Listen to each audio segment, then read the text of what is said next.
Nithyananda Paramashivoham. Om Nithyananda Paramashivoham. Om Nithyananda Paramashivoham. Om Nithyananda Paramashivoham. Om Nithyananda Paramashivoham. Om Nithyananda Paramashivoham. Welcome back, dear viewers. Now we will be entering into a segment to learn about who is Devi Parashakti.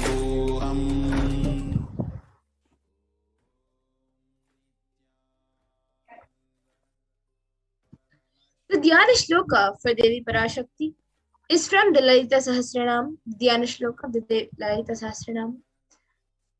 Sindhuraruna Vigraham Trinayana Manikya Mauli Spurate Taranayaka Shekharam Smitamuki Mapina Vakshoruham Panibhyam Alipuna Ratna Chashakam Raktotpalam Vibratim Saumyam Raktagatasta Raktacharanam Dhyayet Paramambikam.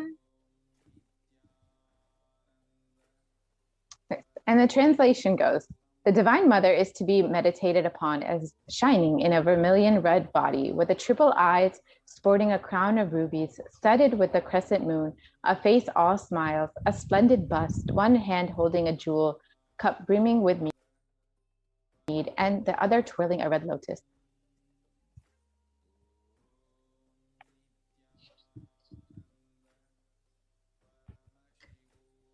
Arunam Karunam Tarangatakshim Dhrutapashankusha Pushpavana Chapam Animadi Bhiravrita Mayukai Rahamityeva Vivavaye Bhavani. I meditate upon the great Empress. She is red in color, and her eyes are full of compassion, and hold the noose, the goad, the bow, and the flowery arrow in her hands. She is surrounded on all sides by powers such as Anima for days, and she is the self within me.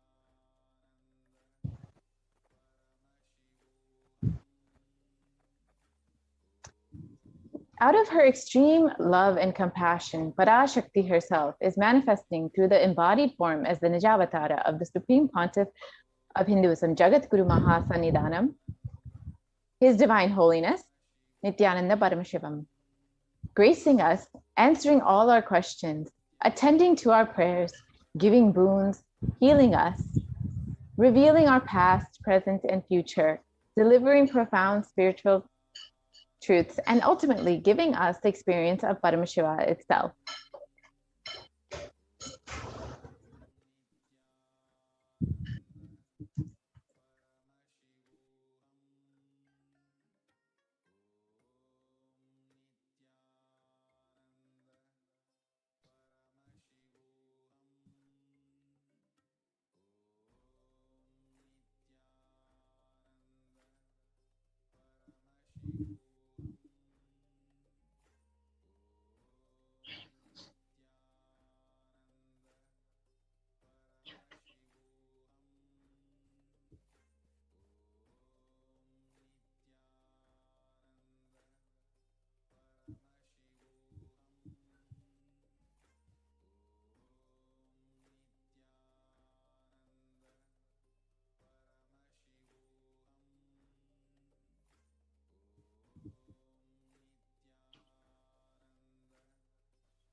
Yes.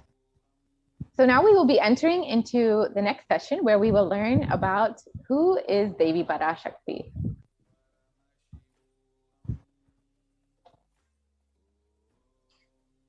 The Dhyana Shloka for Devi Parashakti is the Dhyana Shloka from the Lalita Sahasranam.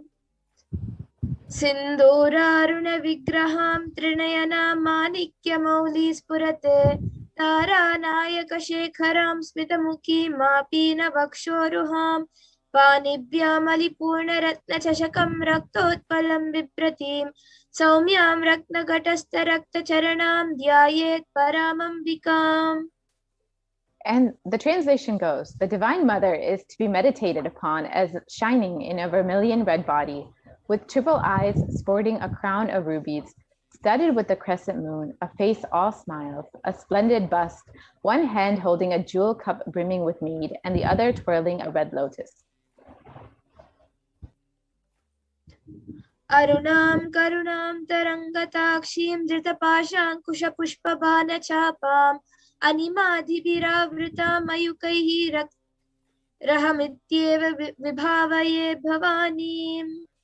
I meditate on the great Empress. She is red in color and her eyes are full of compassion, and hold the noose, the goad, the bow, and the flowery arrow in her hands. She is surrounded on all sides by powers such as Anima for days, and she is the self within me.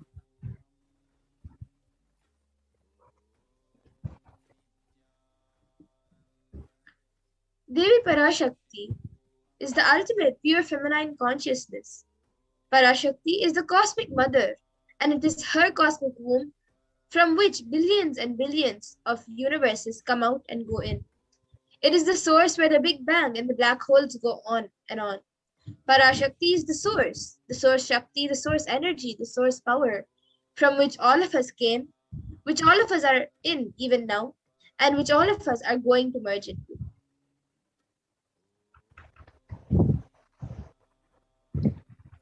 Out of her extreme love and compassion, Parashakti herself is manifesting through the embodied form as the Nijavatara of the Supreme Pontiff of Hinduism, Jagat Guru Mahasannidhanam, His Divine Holiness Nithyananda Paramashivam, gracing us, answering all our questions, and attending to our prayers, giving boons, healing us, revealing our past, present, and future, delivering profound spiritual truths, and ultimately giving us the experience of Paramashivoham itself.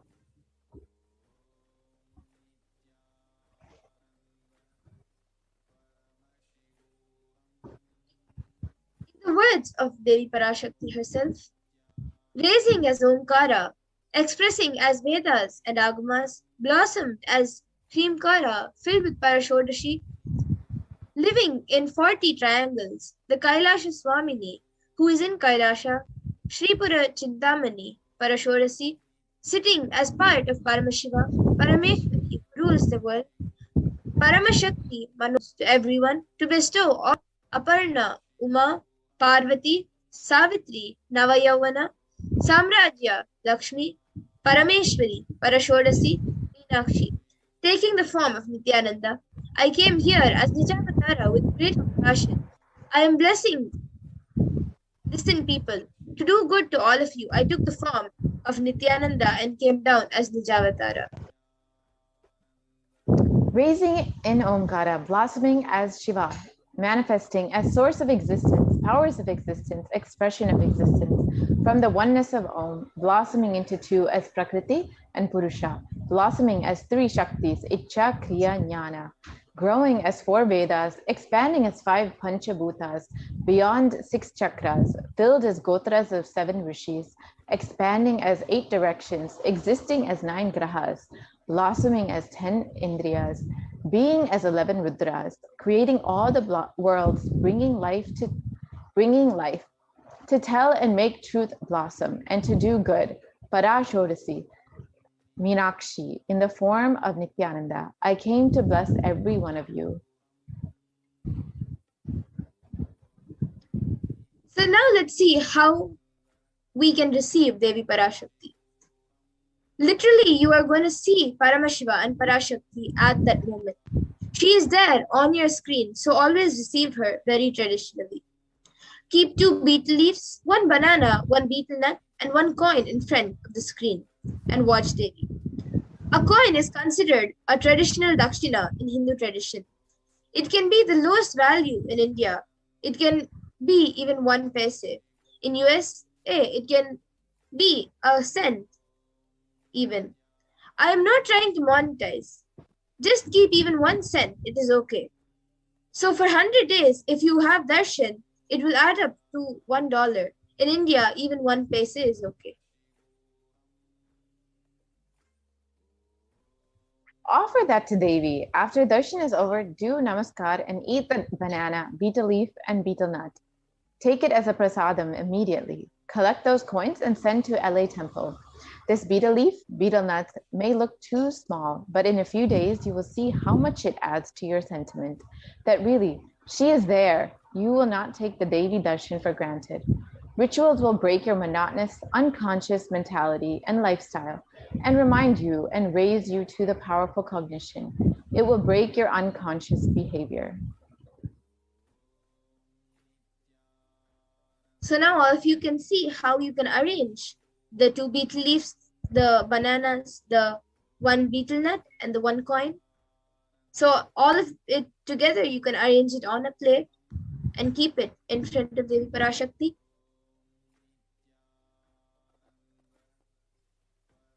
Yes, and now we will take a short break and return for the next session.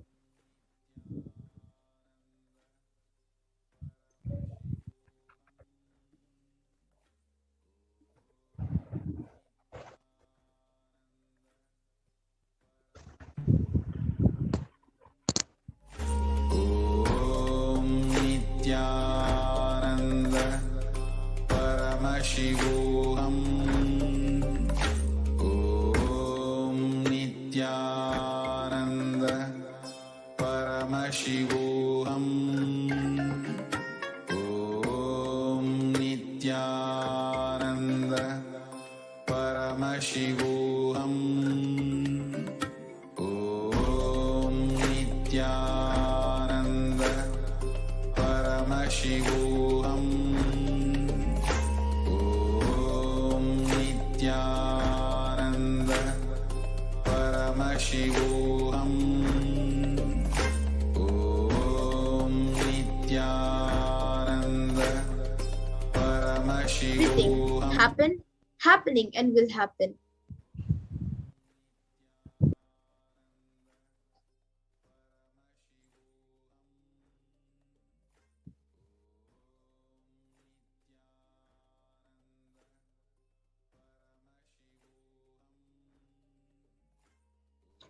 So what are the Akashic records?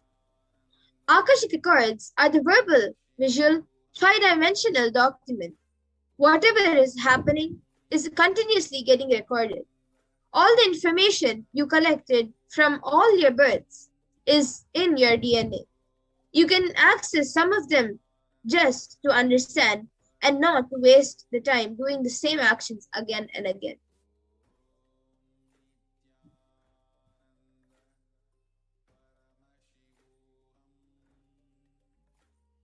The Akashic readings is not a prediction. It is readings from the cosmic archives. There is no such thing as past, present, and future beyond space, creation, and destruction, as it all happens simultaneously. In the dimension of time starts the past, present, and future. But in the Akashic records, there is no past, present, and future. That is why what you call as happening, and yet to happen are clearly already recorded.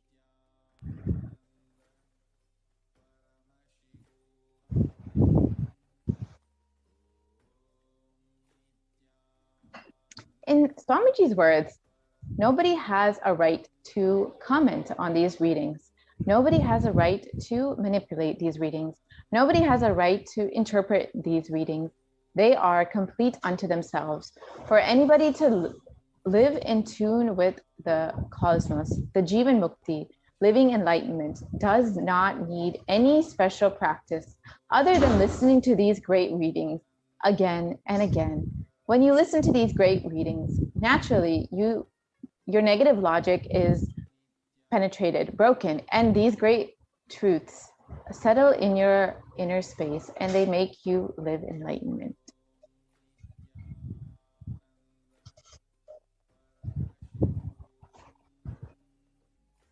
Only an avatar can decode your Akashic readings. As the avatar of Paramashiva, the supreme point of Hinduism, has graced humanity with the blessings and darshan in the form of Devi Parashakti, revealing answers to questions of the earning of seekers as solutions, breakthroughs, and liberating humanity from pain and suffering. Any answer given by Devi Parashakti is not just an answer, but a karmic breakthrough for all of us.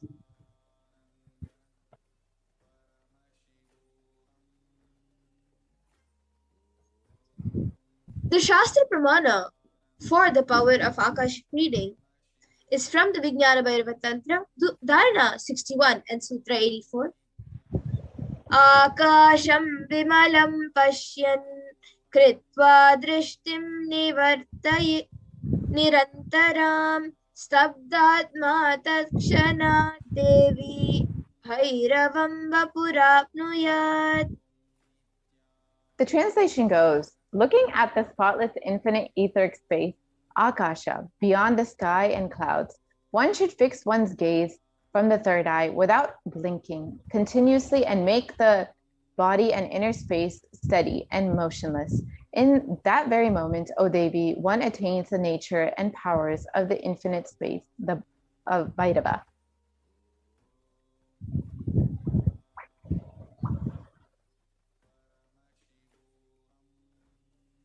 The Apta Pramana for the powers of Akashic reading is from the Hindu Purana Mahabharata, which narrates the story of the great sage Maitreya, who reveals the secrets to Vidura, the story of his birth in human form, and reasons of all his suffering. Sage Maitreya accessed the Akashic records and told Vidura that he was not an ordinary man, but was in fact an incarnation of Yamaraj, the Lord of Death. He was to play a part of the so-called Shudra 4 on 100 years, being cursed by Manduka Muni.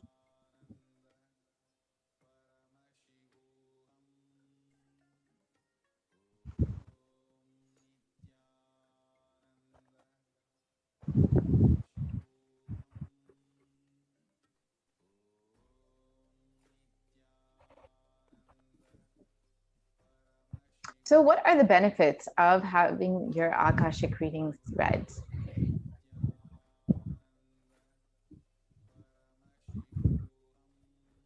You can access some of them just to understand and not to waste the time doing the same actions again and again, accessing the DNA code, reading the Akashic records will be useful for you to be liberated from your default future, bringing an end to the blind cognitions, not known and unknown suffering, leading you to the enlightenment experience.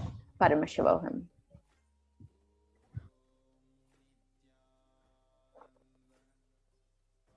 The initiate Balsans can view the Akashic records. However, only the avatar can alter, edit, upgrade, and change the Akashic records.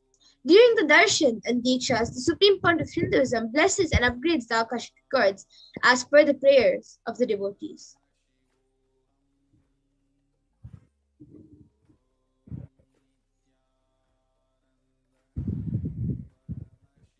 So what can you ask in your Akashic readings?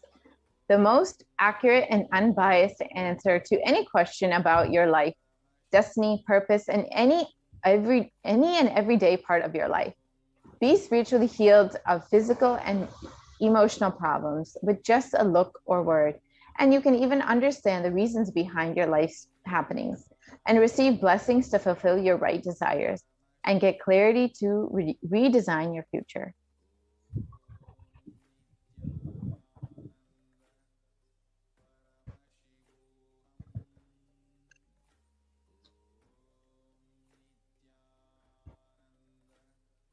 Yes, so with this, we will be back to move on to the next segment after a small break.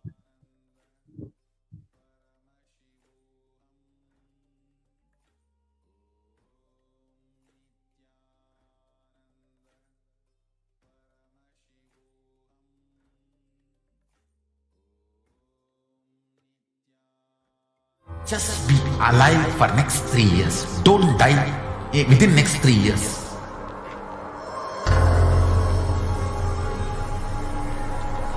Just don't die within next 3 years. Be alive. Somehow be alive. I'm working sincerely. I will reach you somehow. Somehow I will reach you. It's my commitment to humanity.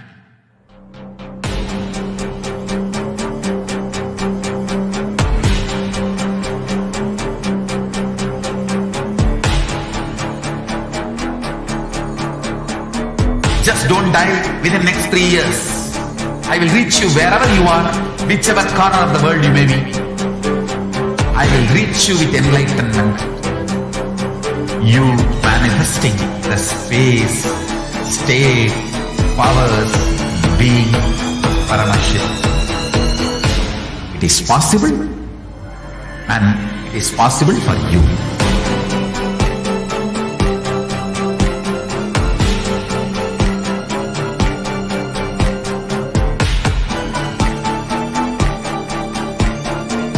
Paramashiva will reach you with enlightenment signs. I know he is going to do the job. Just be alive for next 3 years. Nothing else. Just be alive for next 3 years. Don't die within next 3 years.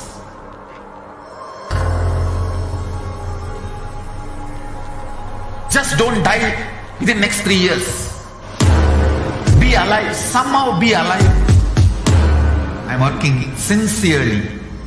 I will reach you somehow. Somehow I will reach you. It's my commitment to humanity.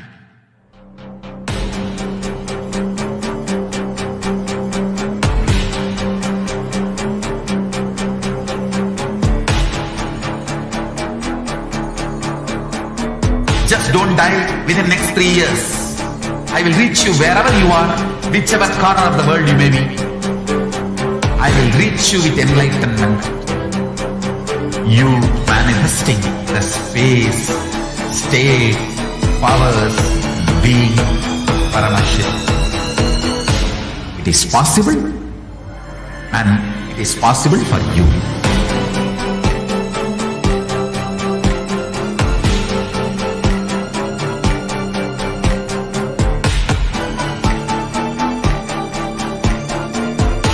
Paramashiva will reach you with enlightenment science. I know he is going to do the job. Just be alive for next 3 years. Nothing else.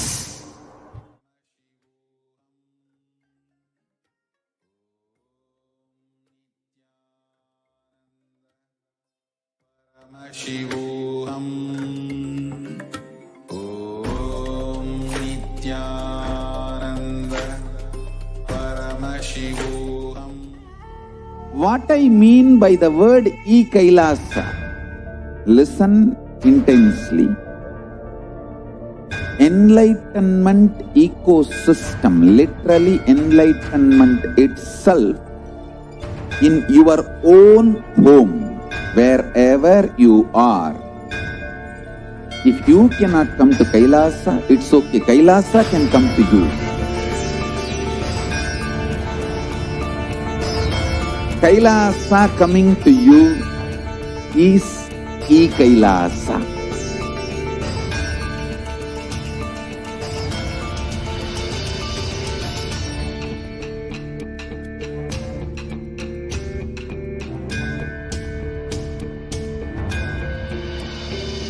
I will revive Hinduism.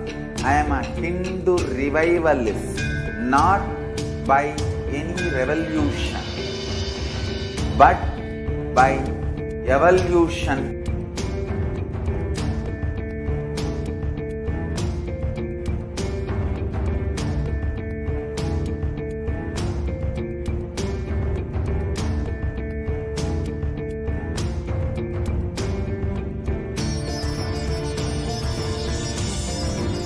And setting model community.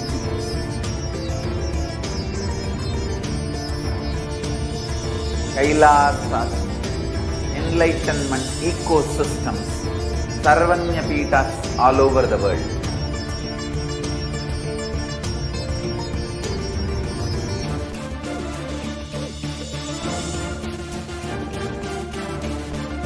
All powerful cognition, knowledge, only when you live, power manifestation and possibilities manifestation happens.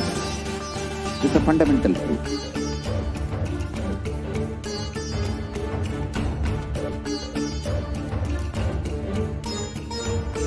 Hinduism cannot live exclusively as one sampradaya. No. All sampradayas of Hinduism is an ecosystem.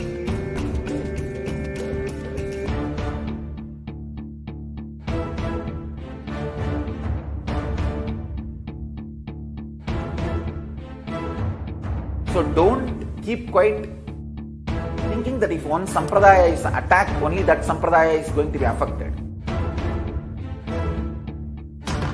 All of us are ecosystems.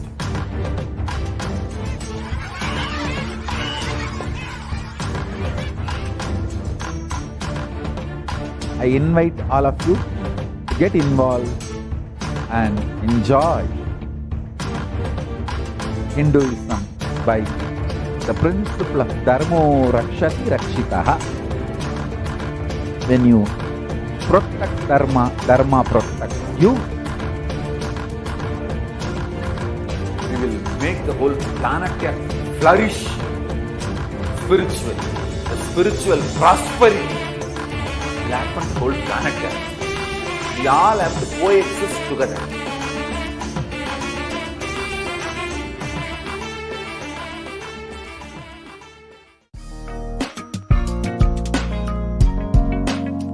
We get you health.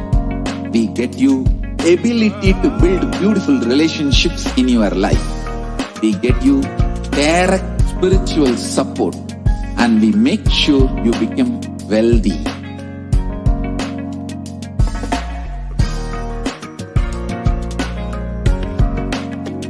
We won't stop giving you just good life. We will literally not stop till you live enlightened life. Manifesting the state of Paramashiva, space of Paramashiva, powers of Paramashiva, being of Paramashiva.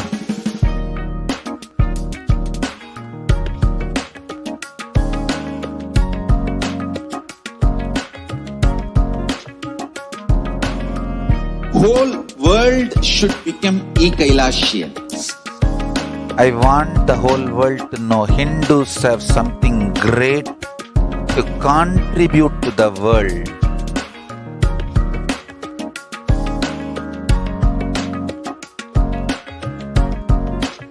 We have something great to contribute to the world. Let us do that.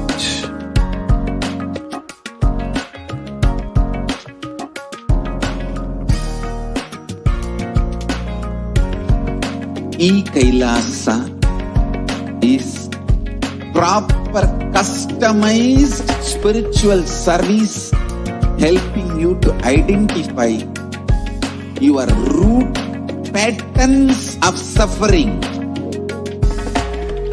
We have perfected the science of helping every individual from every cultural, religious, nationality background.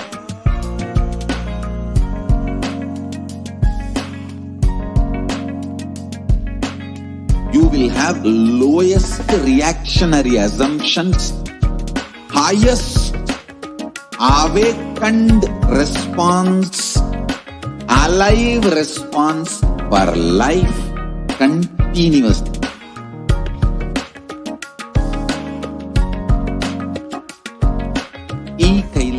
Yes. Understand, each and every one, that humanity is still undergoing the effects of the cosmic deluge. Thousands of deaths due to the global pandemic and emergent fungal epidemic, along with the record numbers of natural disasters, have taken a huge toll on humanity's collective psyche, leading to increasing poverty, malnutrition, depression, and mental health issues.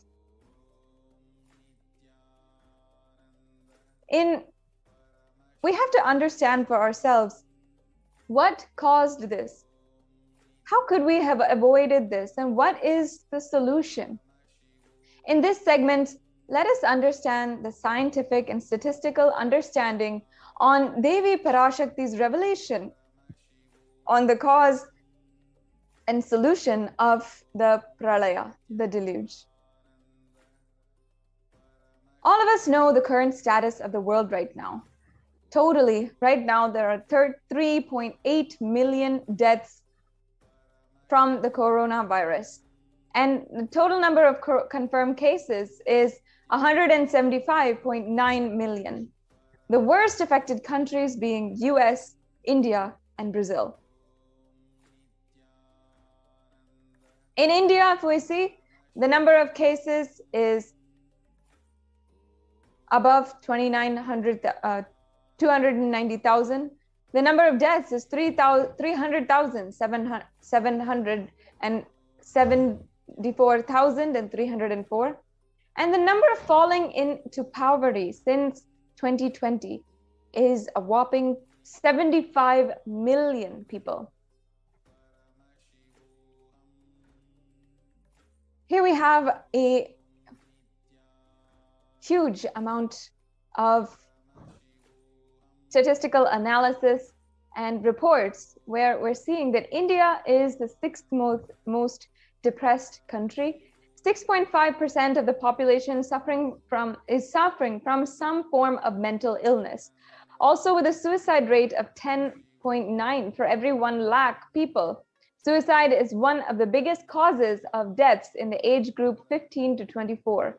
And the average suicide rate in India is 10.9 for every 1 lakh people, or 100,000 people.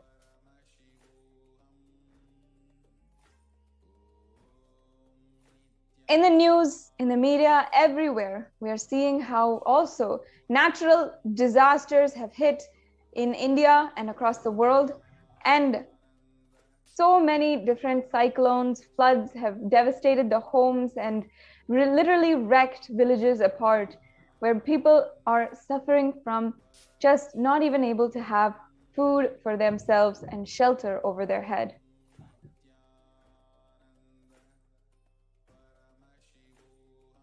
How could we have prevented this? Let us now understand from Devi Parashakti herself, revealed on the 31st of May 2021, about what she had revealed on the cosmic deluge.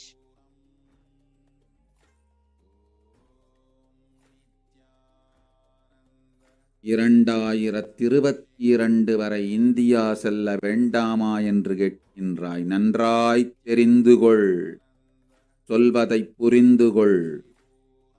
இந்த பெருநரகமான கிருமி போஜனம் இந்தியாவிற்குள் வரக்கூடாது என்பதற்காக 2020 பாரதம் முழுவதும் 12 ஜோதிர்லிங்கமும் பாத யாத்திரை செய்திடவே என் மகன் மூலமாய் திட்டமிட்டிருந்தேன். படுபாவிகள் ஓடத்தின் மாலுமியை ஊர்விட்டு துரத்தினார்கள். என்ன நடக்கிறதென்று பார். முறையாக கைலாய நாட்டின் தலைவனாக நிறை மரியாதையொடு நல் மதிப்பொடு என் நிஜாவதாரம் நித்யானந்தன் திருவடி மீண்டும் பாரதத்தில் பட்டு பாத யாத்திரை செய்த பிறகு மட்டுமே நீ அங்கு செல்ல வேண்டும். அதுவரை உன்னை காத்து செல்லாதே. ஓம் ஓம் ஓம். Yes, let's move on to the next slide, please. For this huge, now let's understand the translation of what Devi Parashakti revealed. For this huge Kirimi Bhojanam to come to India in 2020 itself, I had planned to do Padayatra throughout India and the 12 Jyotirlingas through my son Swamiji. They chased the captain out of the ship of the country and see what is going to happen.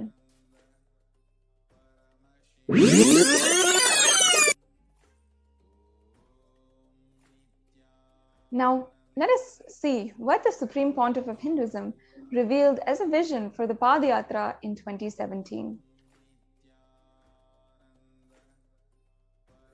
Want to do 1 year Padayatra specially for this purpose in 2020.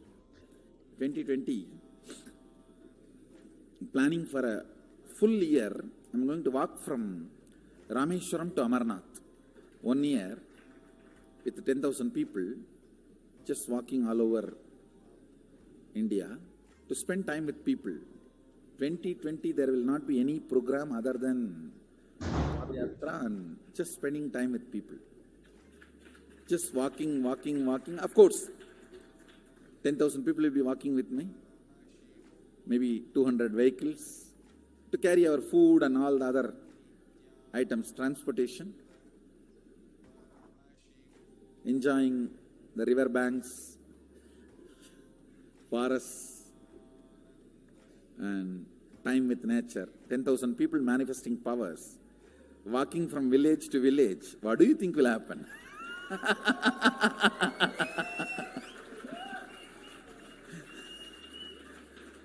The scene of Buddhism spreading will be repeated now.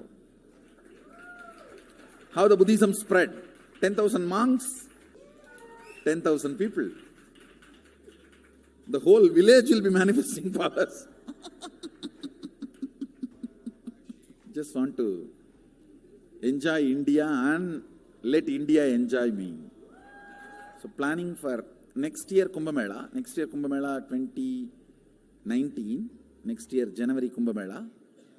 Before that, all the Balalayam, everything. Balalayam is going to be like the same structure outside with one stone tower, gold coated. It will be something like a 40 to 50 feet tall stone tower and 5 Rajagopurams, which will be something like 120 feet. This will be the Balalayam. And after the Mulalayam is built, this Balalayam will serve as a Utsava Murti Sannidhi, where the Utsava Murtis will be worshipped and where the Archanas. See, in the main temple, there will not be any Archana or anything, because just for Darshan itself, there will not be time. Like Tirupati, you can only have Darshan and Arti, the camp for Arti. No other worship is allowed in the main temple. Because 12 Abhishekam is going to happen, 12 Kala Abhishekams. So continuously the rituals will be going on People can have only darshan.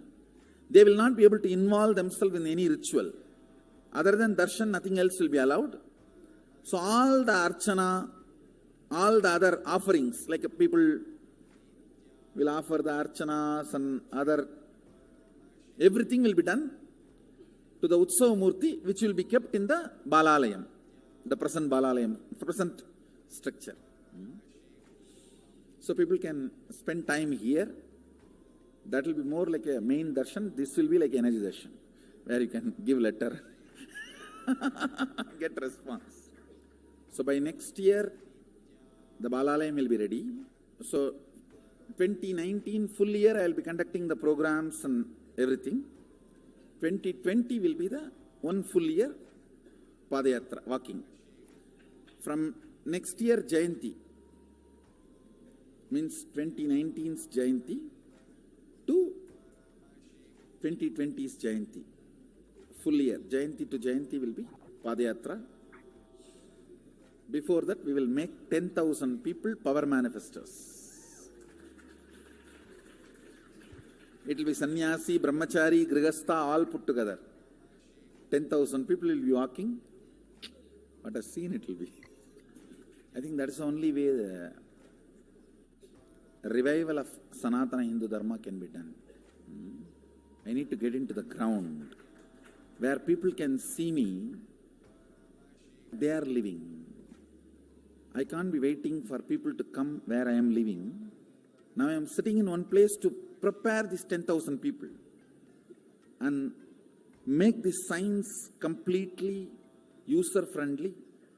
For that only I am sitting and working. So I have given 2 years for me now, 2018 and 2019. So 2020, before that 10,000 people will be ready to walk with me, manifesting powers.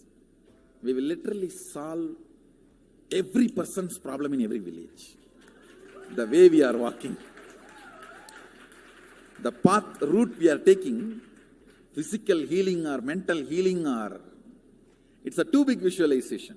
How will you visualize? What will happen if 10,000 power manifestors enter into a village and ask people, tell me your problem now, come on, let's sort it out.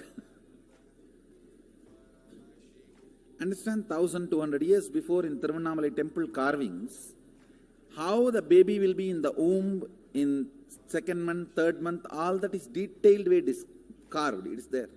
Which scanning machine was there in those days other than the third eye? Very detailed carvings are there. Even Srirangam temple, the whole carving is there. Srirangam temple gives a week by week the whole picture of male baby and female baby. Any of you have seen that? Srirangam Rangaraja Mandapam, it very clearly portrays. There will be one Rangaranga Gopuram. In that next to Rangaranga Gopuram, there is a Rangaraja Mandapam. They have already collected some chunk of 80-90 to be displayed in this Balalayam. Work is going on all of that. We are also going to tell you the science of temple building story as per Agama and as per practical village level, ground level, all that. In those days, 2000 years before, when this Cambodia and all these civilizations were flourishing, two communities from India moved.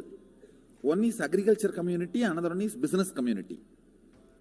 These two community only traveled and installed civilization. Of course, kings went, that is different. But the common civilian, these two community only went. So Nagarattar and Saivavelalar. Saivavelalar agriculture community, Nagarattar business community. So wherever, see, when they go in the ship, the Saivavelalars, they will carry that veil for their protection. Once, if they reach the other side safely, they will just put the veil and start a temple. That is why all the temple outside the India, started by Saivavelalar, there will be only veil as a Pradhana Murti. Pattumalai Murugan Goil, Tannimalai Murugan Goil, Gedaram Murugan Goil, Nallur Murugan Govil, Sannidhiyan, Sannidhi Murugan Koil, all these temple. The main deity will be only whale. It will not be deity. Because they cannot carry that heavy deity in the ship. It will only be the whale. And all the temples started by Nagarattar will be Kavadi. Because they will carry everything in the form of Kavadi. So the moment they reach the other shore, they will worship the Kavadi and the screen cloth covered by Kavadi. Kadirgaman, Darachila, Murugan. All the major temples started by Nagarattar. The Kavadi and the screen only will be the deity. All the temples started by Savavelalar. Only the whale will be the deity. So this is the way the temple started. This temple planting and temple spreading. We are going to tell you all this history also as like a exhibition when you come next time to see our temple. There's a lot of juicy information on history of temple building. That's going to be one of my big contribution also, this temple building science. I'll be known for common mass for my Gurukul and temple. Common mass will never understand all this Vidyapadam and life is continuous rhythm, Sami Unnada, all that. They will remember me only as the Gurukul kids do all magic. That magic Gurukul and big temples. This Swamiji who builds big temples, that's why they will remember. Bhaktan Solanum Payan Pandiyanume Ida Panni Vechirkanana Nama Enna Vela Panniyavano.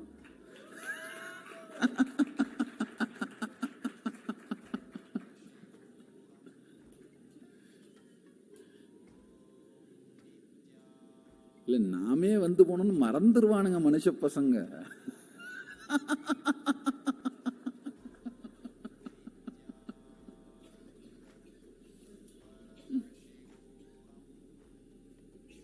All these are paribhasha.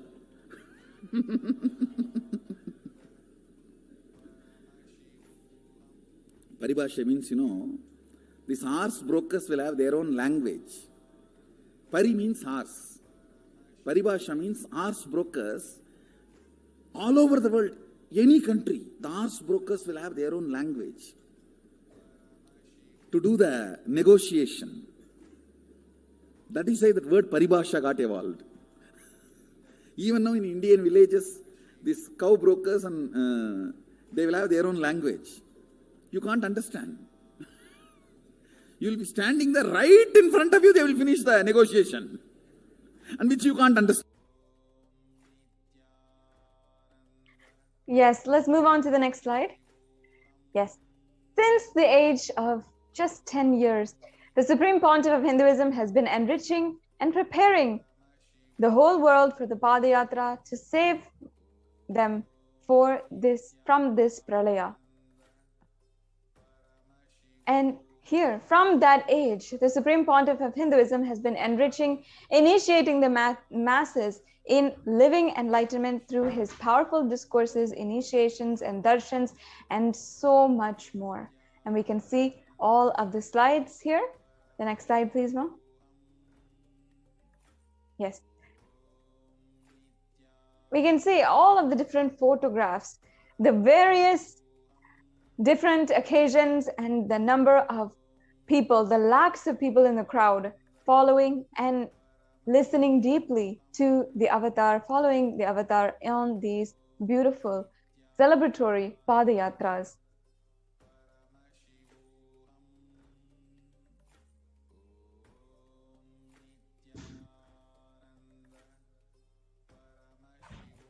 In each city, in each place, giving super conscious breakthrough to each and every one whom the avatar had met, whom had come from far and wide to have and receive his blessings. The Supreme Pontiff of Hinduism established and successfully established the macrocosmic Hindu civilizational nation of Kailasa. And however, the anti-Hindu elements have ultimately made it impossible to do that re-energizing process in 2020 by driving SPH, by driving the Supreme Pontiff of Hinduism out of India because of the huge amount of Holocaust and persecution against the Supreme Pontiff of Hinduism. Now, how is it possible to solve this? What can we do? Devi Parashakti, out of her utmost generosity, compassion, revealed to us the solution itself.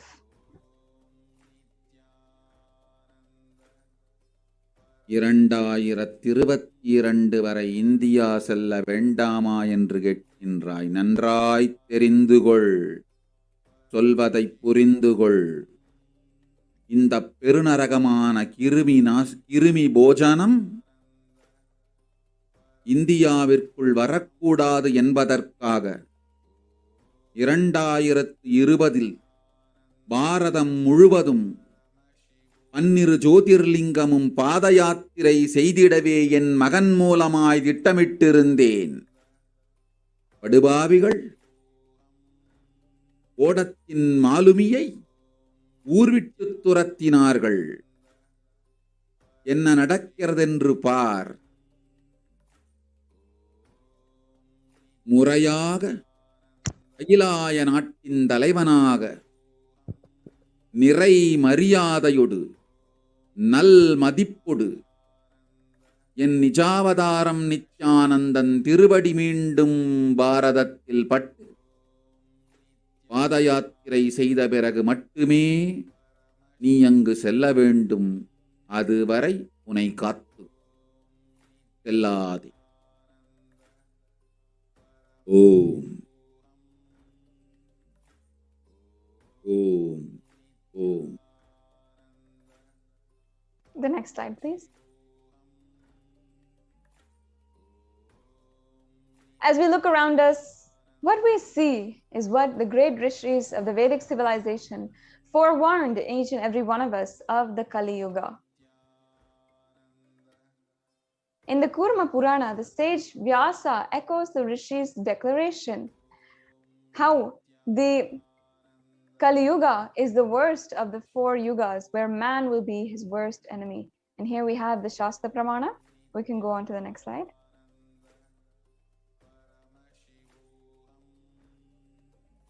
In the English translation, it says, this Kali Yuga is the worst of the 4 yugas or ages in all of the worlds. People are sinful and forgetful, and the dharma of the 4 varnas and 4 ashramas. In fact, men are so sinful that no prescribed penance atones for their great sins. The only place which is free from such sins is the great city of Varanasi, the Mahapuri. The next slide, please. Yes. And it also says in the Kurma Puranam, the Lord Rudra, Paramashiva himself, is the avatar of Kali Yuga. In the translation of this verse says, Brahma is the presiding deity, divinity or devata of the Krita Yuga. In the Treta Yuga, Bhagavan Ravi is in which appeared Sri Rama, and in Dwapara Yuga is the presiding deity Vishnu, and in the Kali Yuga, the current age, the presiding divinity, the avatar is Rudra, the Lord Maheshwara and Paramashiva. And as we all celebrate on the 2nd of January 1978, out of his deepest compassion to protect humanity, Paramashiva, Lord Maheshwara, descended into the human form in the Nijavatara of the Supreme Pontiff of Hinduism, Jagadguru Mahasannidhanam, His Divine Holiness, Bhagavan Nithyananda Paramashivam. We can go on to the next slide, Ma. The avatar's advent onto planet Earth was ultimately to protect the world from the great cosmic deluge and to move the world to the new age, the Satya Yuga.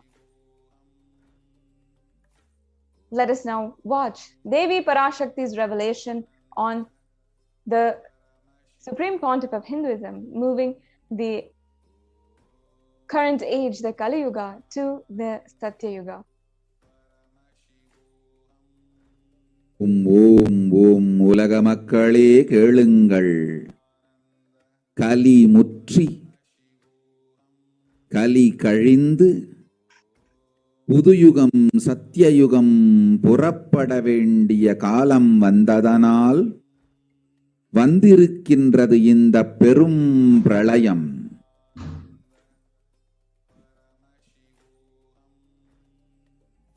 கவலை வேண்டாம்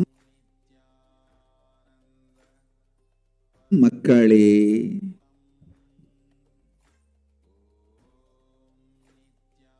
நித்யானந்தன் வடிவம் தாங்கி நாமே இங்கு வந்திருக்கின்றோம். நித்யயுகம் செய்வோம், நித்யயுகம் சத்தியயுகமாய் மலரும் இங்கு. ஆனந்தமாக இருங்கள். Yes, the next slide, please.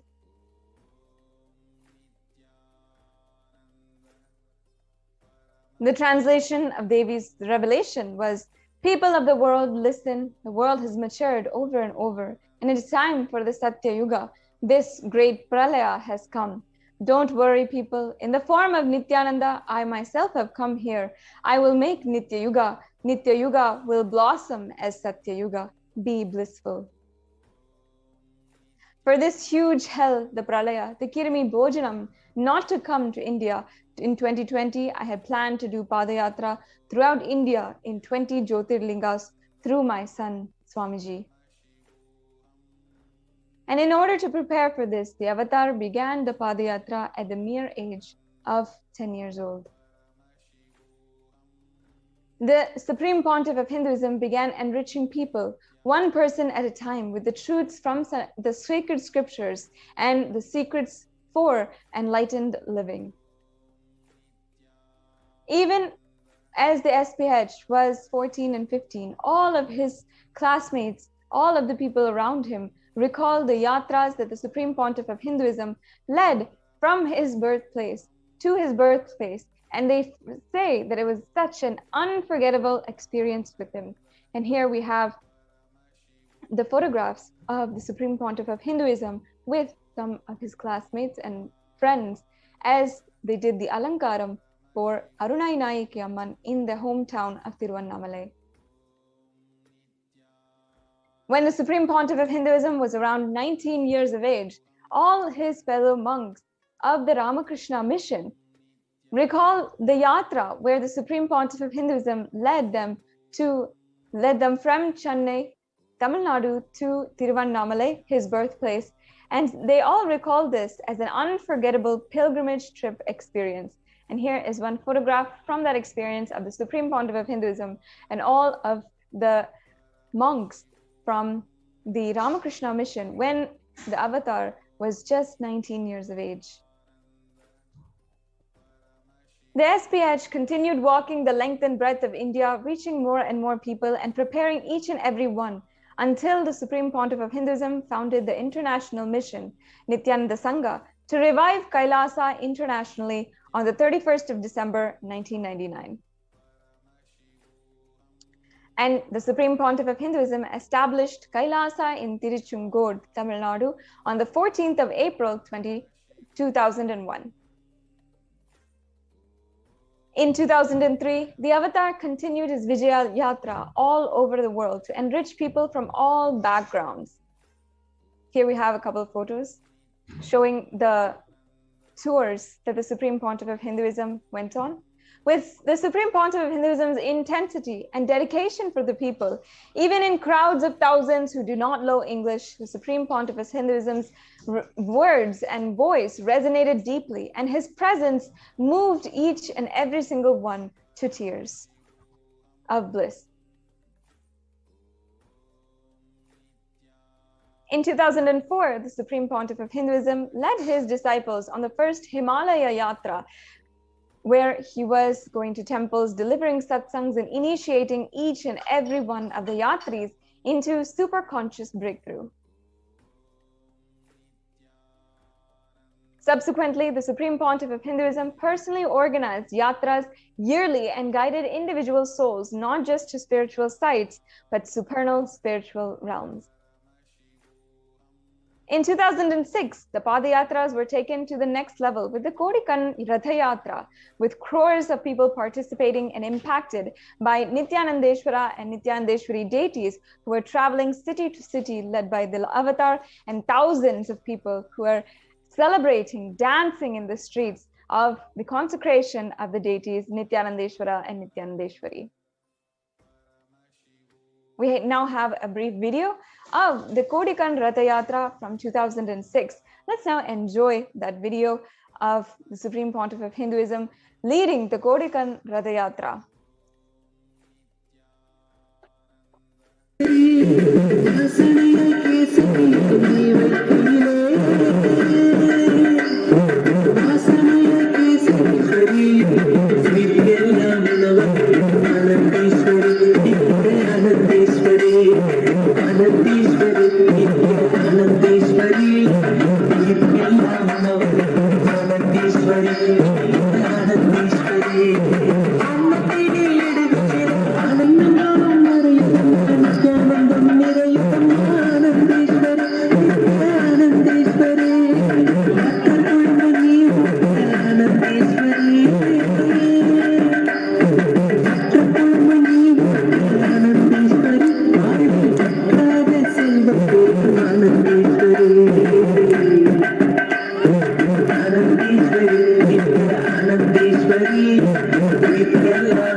Yes, we'll keep going.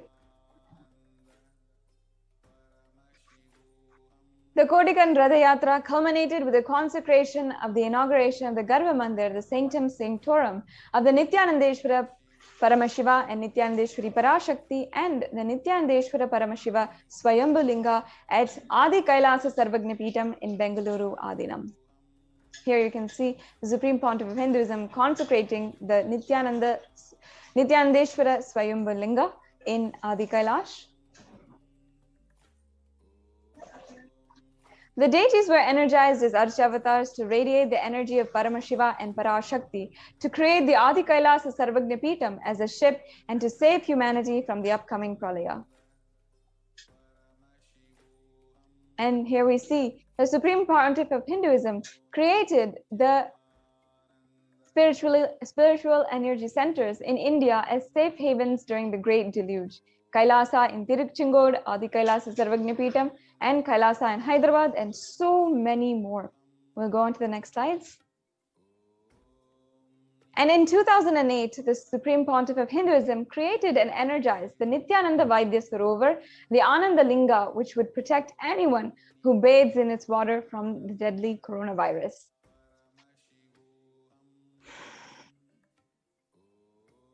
जनमस्सहस्राक्षाय च जगधन्मने जनमो गिरिशाय रजिपिविष्टाय जनमो वीरुत्तमाय च सुमते जनमो ह्रस्वाय च वामनाय जनमो बृहते च वर्षीयते जनमो वृद्धाय च संवृद्धने जनमो अग्र्याय च प्रथमाय जनम आशवे च जिराय च नमः शीघ्रियाय च शीघ्राय च नमः ऊर्म्याय च वस्वन्याय च नमः स्रोतस्याय च दीप्याय च नमो ज्येष्ठाय च कनिष्ठाय च नमः पूर्वजाय च परजाय च नमो मध्यमाय च अपगल्भाय च नमो च गण्याय च बुद्ध्याय च नमः सोभ्याय च प्रतिसर्याय च नमो याम्याय च क्षेम्याय च नमः उर्वर्याय च खल्याय च नमः श्रोप्याय च अवसान्याय च नमो वन्याय च कक्ष्याय च नमः श्रवाय च प्रतिश्रवाय च नमः आशुषेणाय च आशुरथाय च नमः शूराय च अवभिन्दते च नमो वर्मिणे च वरुथिने च नमो बिल्मिने च कवचिने च नमः श्रुताय च श्रुतसेनाय च नमो दुन्दुभ्याय च हनन्याय च नमो धृष्णवे च प्रवृषाय च नमो दूताय च प्रहिताय च नमो निषङ्गिने च सुधिमते च नमस्तीक्ष्णे च वेजाय धिने च नमस्काय उधाय च सुधन्वने च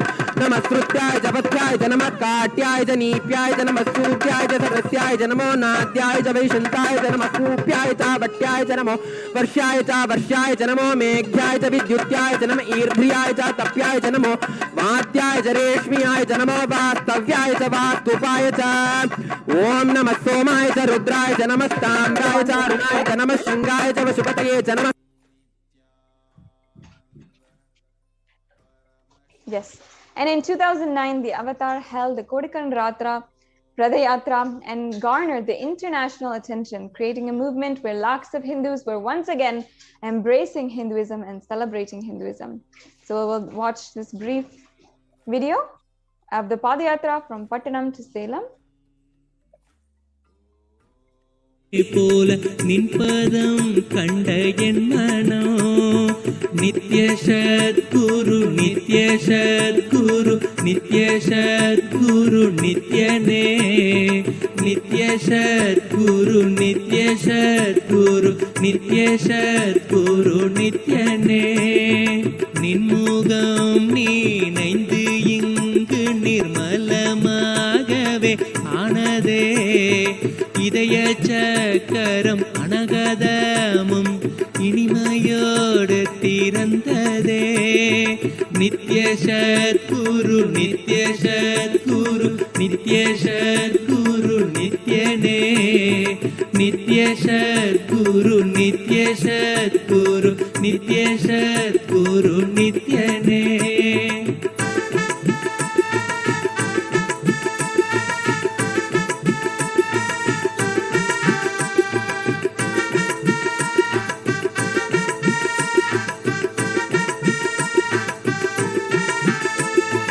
மற்றவர் கண்டு மறைகள் எல்லாம் கழன்று விசுத்தி அதுவும் அசுத்தியா.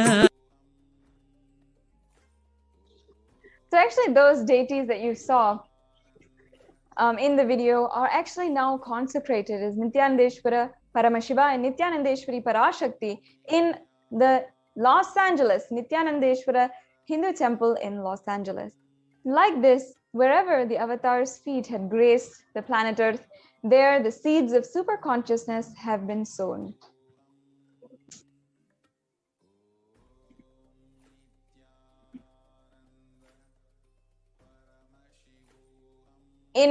With over 1,000 Kailasas, satsang centers, ecosystems, and Sarvagnapitas enriching 1 billion people worldwide, the avatar is the last hope for humanity to have superconscious breakthrough.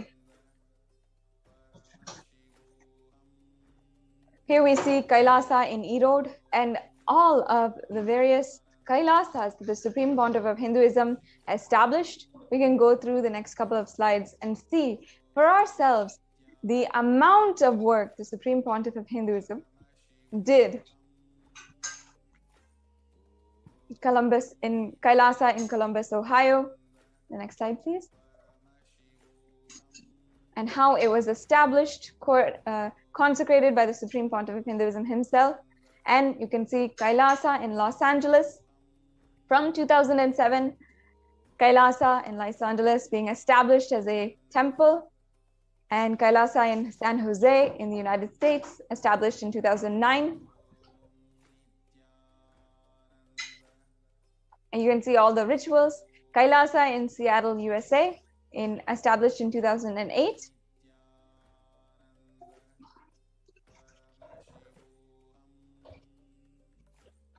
Kailasa in Houston.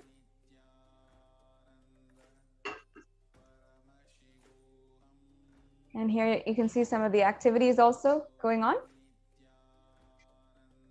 Kailasa in Charlotte. Kailasa in New York. Kailasa in Washington, D.C. Kailasa in Toronto, Canada.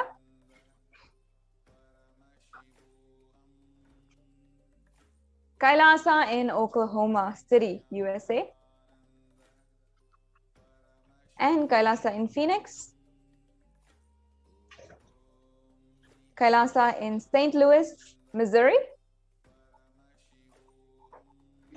Kailasa in Oman.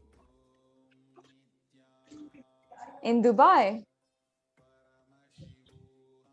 London, Scotland, Netherlands, Slovakia, Belgium, Luxembourg, Austria, Germany, Italy, France, Switzerland, Mauritius, South Africa, Salem, in Hosur, Pattanam, Varanasi, Rajapalayam, Hyderabad,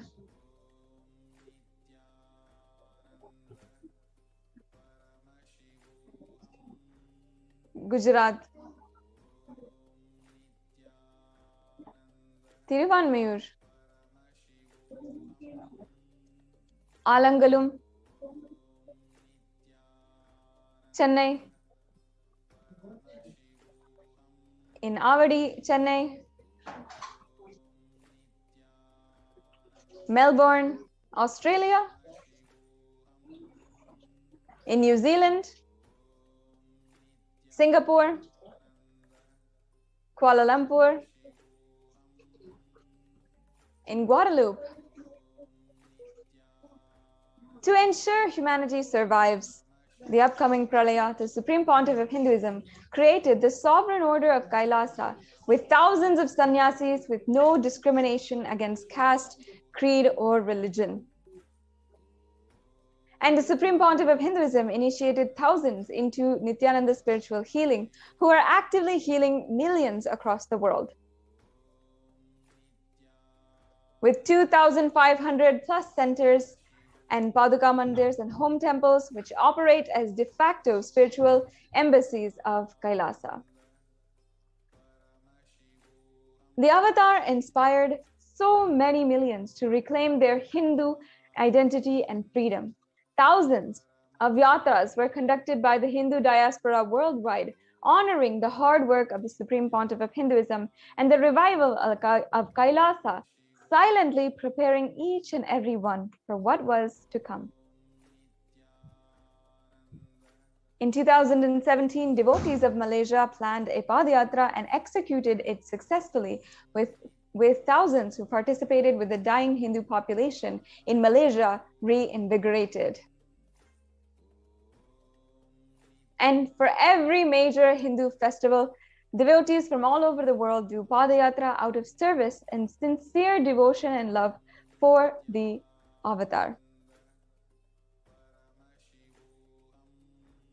We see how the global achievements and services include 1 billion e-citizens, 26 years of humanitarian services, and 1 billion meals served, free, nutritious meals served and continuing to be served. And also the world's largest Hindu university established in the US, Canada, UK, Slovakia, Switzerland, and France, and a diverse global population in 847 cities, 196 countries, and 6 continents.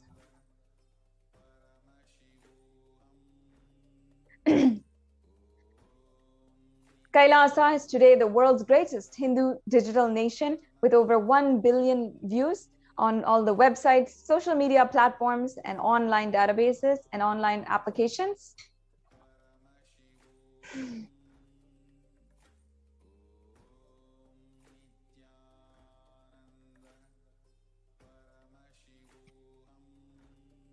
And as you can see, the number of e-citizens is more than 120 countries, with some of the most successful communities in the world.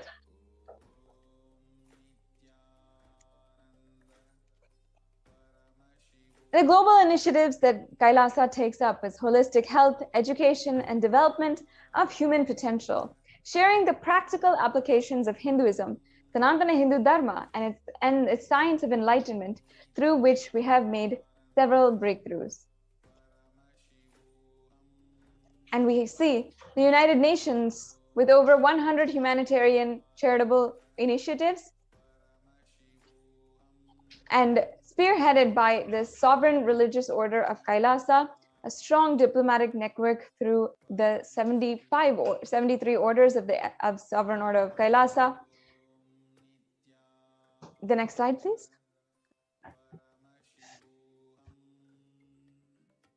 And here we have the Sri Kailasa Uniting Nations movement with 26 years of achievements in global peace, education and children, equality and environment,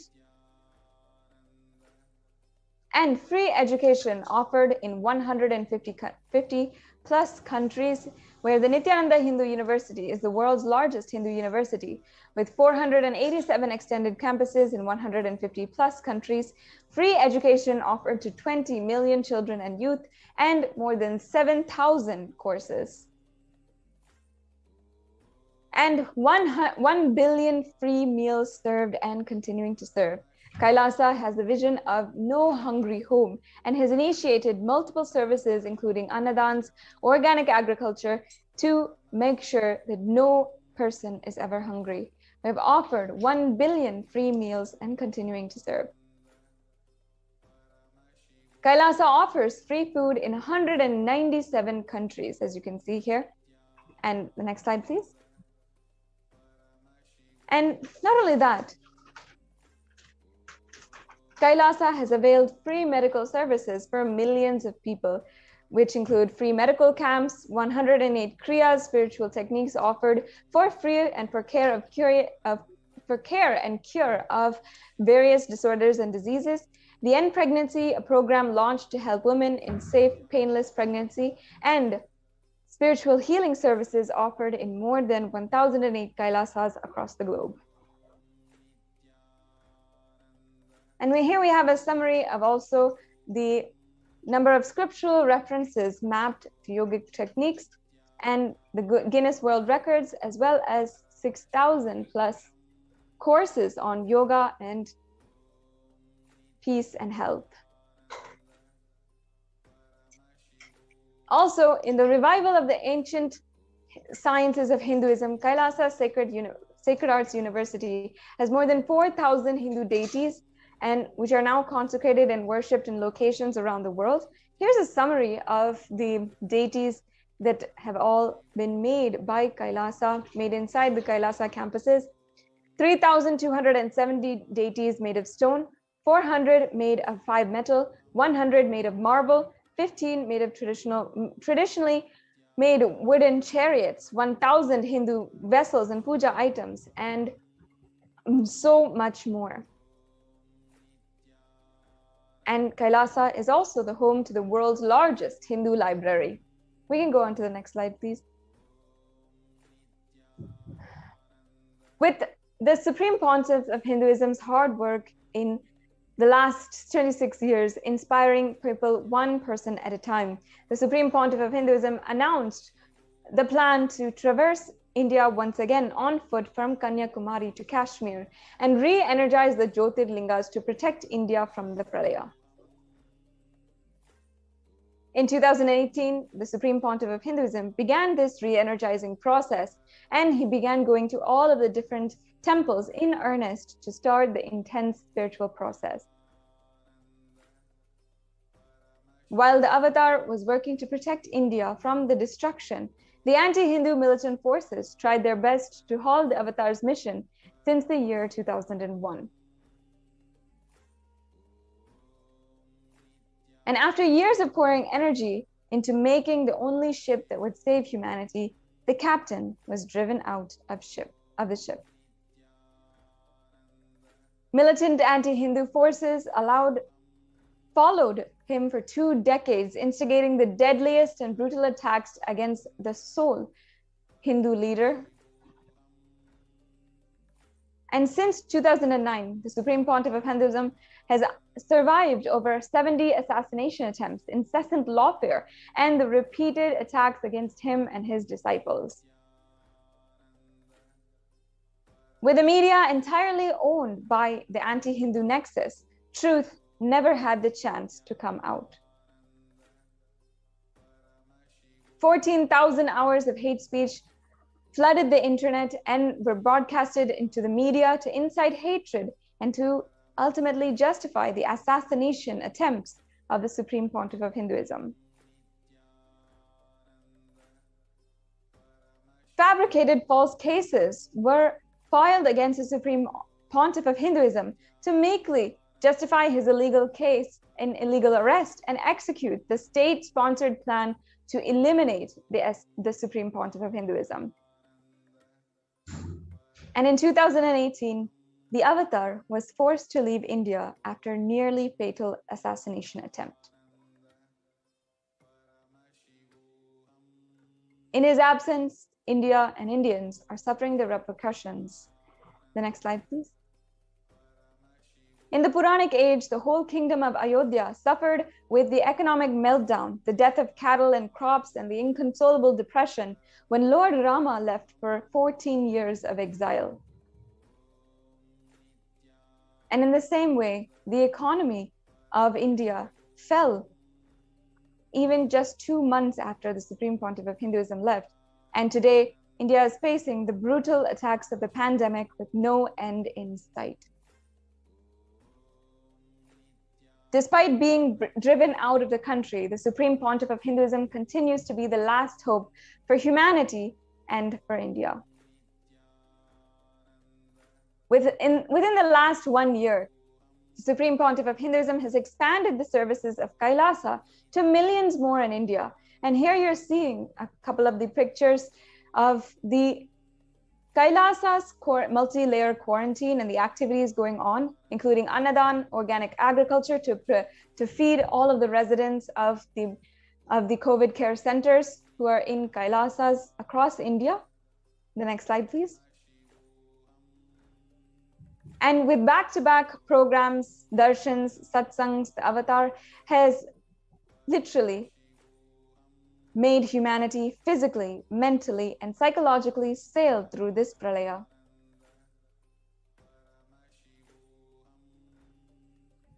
And when the whole world has closed its doors to India, the Supreme Pontiff of Hinduism opened the Kailasa campuses for Indians in desperate need of protection with the multi-layer quarantine. Here we can see some of the supplies, the different activities going on to provide for the Kailasa COVID care centers.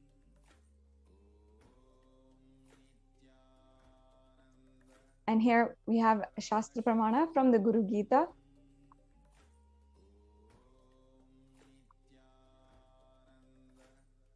Yes, the next slide, please.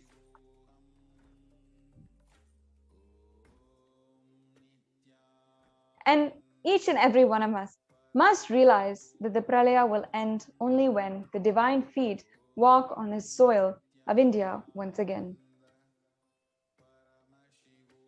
This is what decision makers must realize, and what we must realize, that the pralaya will end in India once the divine feet walk on its soil once again. And the media must realize it. Every citizen must realize this.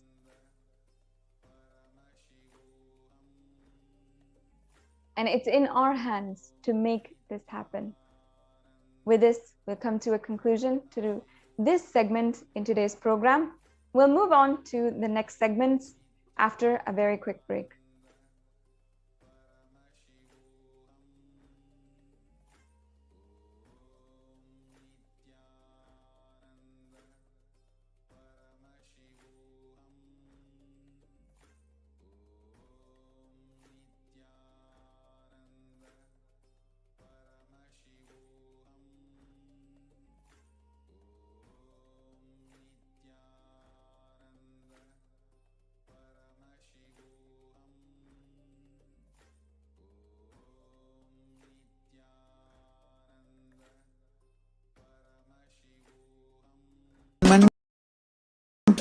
ecosystem, literally enlightenment itself, in your own home, wherever you are. Proper customized spiritual service helping you to complete with your life negativity. Withdrawal from life, self-hatred, self-denial, self-doubt, so much of tiredness, laziness, we can support you, aligning your diet, your attitude, your aptitude, your understanding about life. We can help you with everything.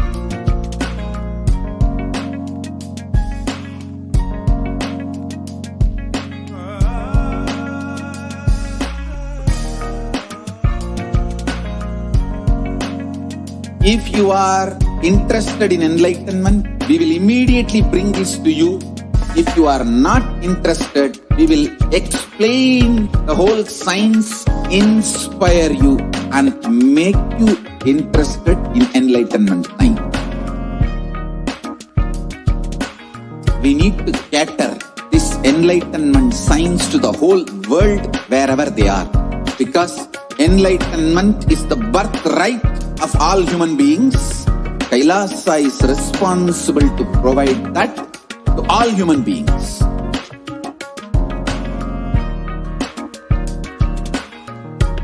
Kailasa is the totality of the knowledge I received from my gurus and practice manifested in my life, perfected by teaching millions of people from all cultures, time zones, backgrounds, genders, nationality, race, from every creed.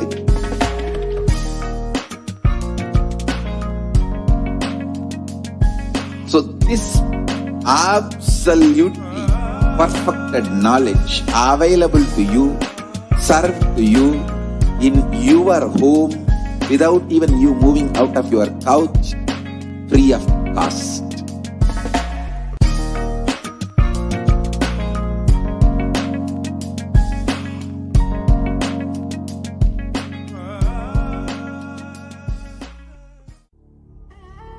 What I mean by the word Kailasa, listen intensely.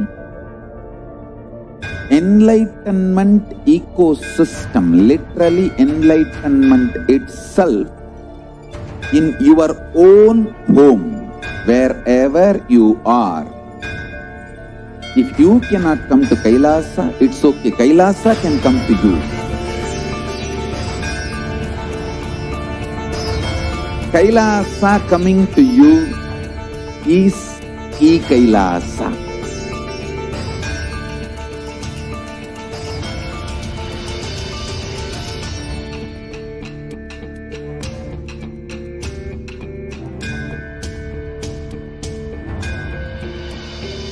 I will revive Hinduism. I am a Hindu revivalist, not by any revolution, but by evolution.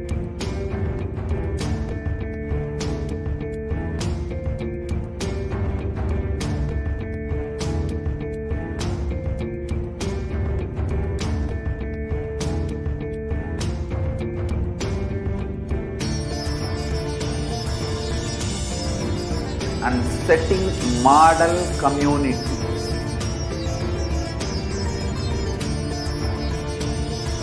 Kailasas, enlightenment ecosystems, Sarvanya Pitas all over the world.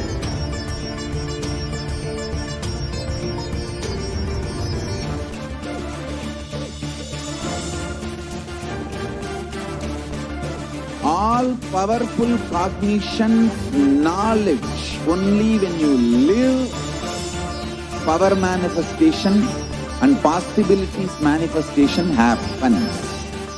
It's a fundamental truth.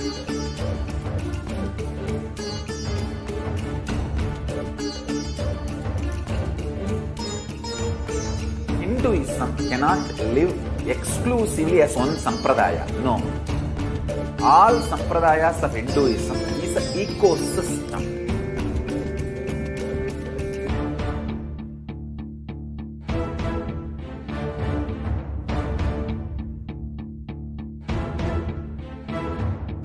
So don't keep quiet thinking that if one sampradaya is attacked, only that sampradaya is going to be affected. All of us are ecosystem.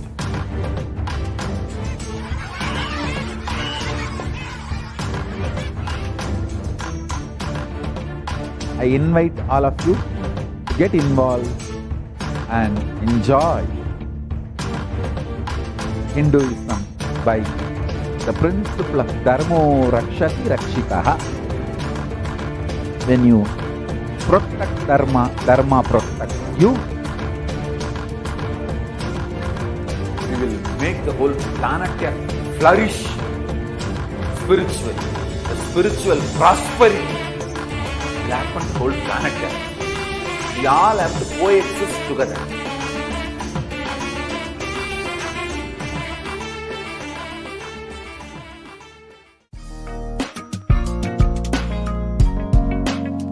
We get you health. We get you ability to build beautiful relationships in your life. We get you direct spiritual support, and we make sure you become wealthy.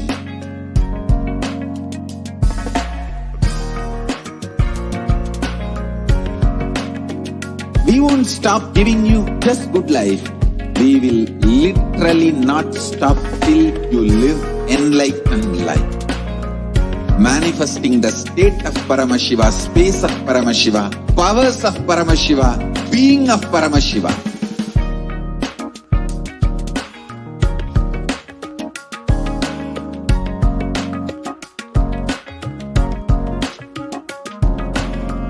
Whole world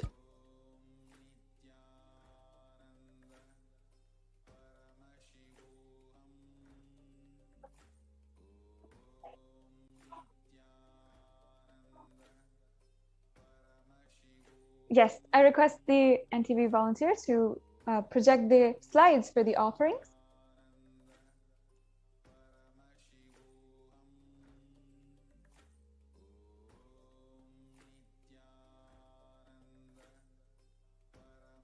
Yes, let's start. Now we're going to enter into the session where we'll be understanding the offerings to Devi Parashakti.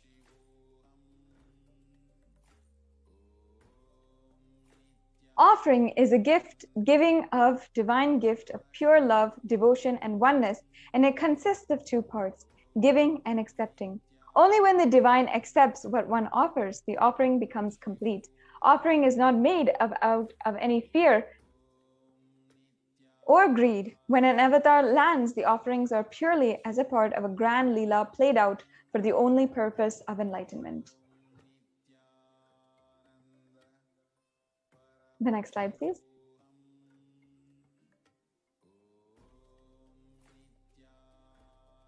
Yes, I'll now chant the Dhyana Shloka. Induniva Beda Karavakyanayam Syat Pankajavarabhaya Japakshayaraya Yuktam Angahima Bhushena Vichitravasanam Syat Tungamukato Jvala Manonvani Swarupam. The next slide, please. Now I'll be chanting the English translation.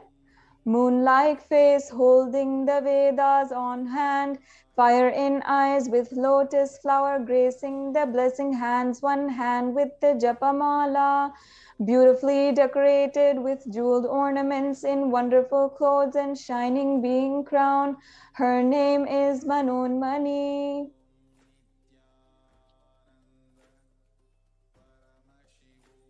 And now the Dhyana Shloka once again. Dhyaye devim trinetram shashibhavadanam vedahastam dadanam savye padmam varadamapare chabayam chakshamalam divyerabaranaiverbhushitatanum brahmabhidi Pujitam Devimeva Manonmanim Pratidinam Kamartadhyatrim Shubham. Now the English translation. I meditate on Devi with 3 eyes glowing like a moon and holding the Vedas, lotus and gracing with the blessing hands. She is wearing beautiful ornaments and she is worshipped by Brahma and other many gods and showers auspicious boons for all actions every day. Now, we'll understand the significance of the divine element of gold. Here it says the reference from the Atharva Veda, the translation goes, triply born by his birth, right, by birth in this gold, from the atoms of Agni is one, it becomes dearest to Agni. One fell away from the Soma when it was hurt. One they call the seed of virtuous and powerful Apa, the water molecules. Let that triple gold be for your long life. Gold is a divine element. It purifies anything it touches. It is an element of spiritual significance and great spiritual power of healing and enlightening. The vibration of gold has the power to infuse sattva energy and positive thought currents in anyone who wears and anyone who sees the operates in its vicinity. Gold is present in all the scriptures, the Agamas, Vedas, Shrutis, Smritis, Itihasas, and Puranas. In all the Hindu scriptures, it is abundant that all gold is auspicious and purest metal, which purifies the very being. In the Hindu civilization, everything was built in gold. Rituals, feasts were even offered in gold bricks. When one has to be saved from life-threatening illnesses, gold was offered as a ritual fee. Gold was in abundance and used for weighing equivalent amounts of commodities, including cows. Kingdoms were built with huge doors of gold, and the streets would have huge columns, huge archways made of gold, and horses and cows were also dressed in gold. The Hindu civilization thrived on the banks of the rivers of gold. It was called Hiranyamaya in the Rig Veda, and the river Saraswati was called the Hiranyavartani in the Atharva Veda. Gold is the supreme element from offerings to the ones you love and revere.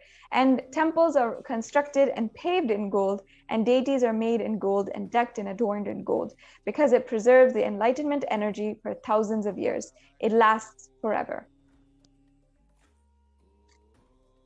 Now let's begin understanding the offerings that you can make today to Devi Parashakti herself. We'll now chant the pramana for the E-Hundi offering, the first offering. Bhakti Priya, Bhakti Gamya, Bhakti Vashya, Bhayapaha, Shambhavi Sharadaradhya, Sharvani Sharmadayini.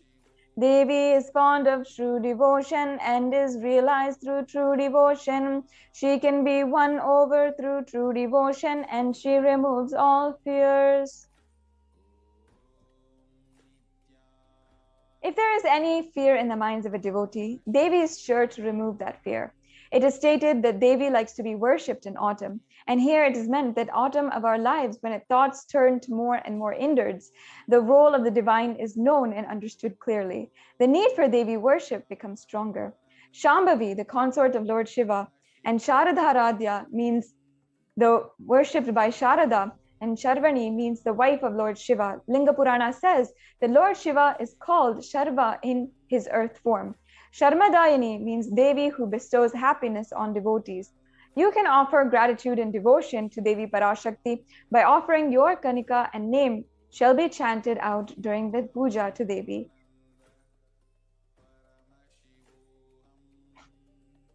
Now, next is the Sankalpa chanting. In this, the pramana is from the Devi Mahatmyam from chapter 12, verse 34, which I'll be chanting the English translation. The goddess enchants this universe, and she herself gives birth to this universe. That goddess, being prayed without interest in anything, gives the knowledge that can lead to salvation and gives wealth in the materialistic sense. This offering of the Sankalpa chanting, or the conscious resolution, blesses the person offering with all the fruition of desires and everything that he wishes for.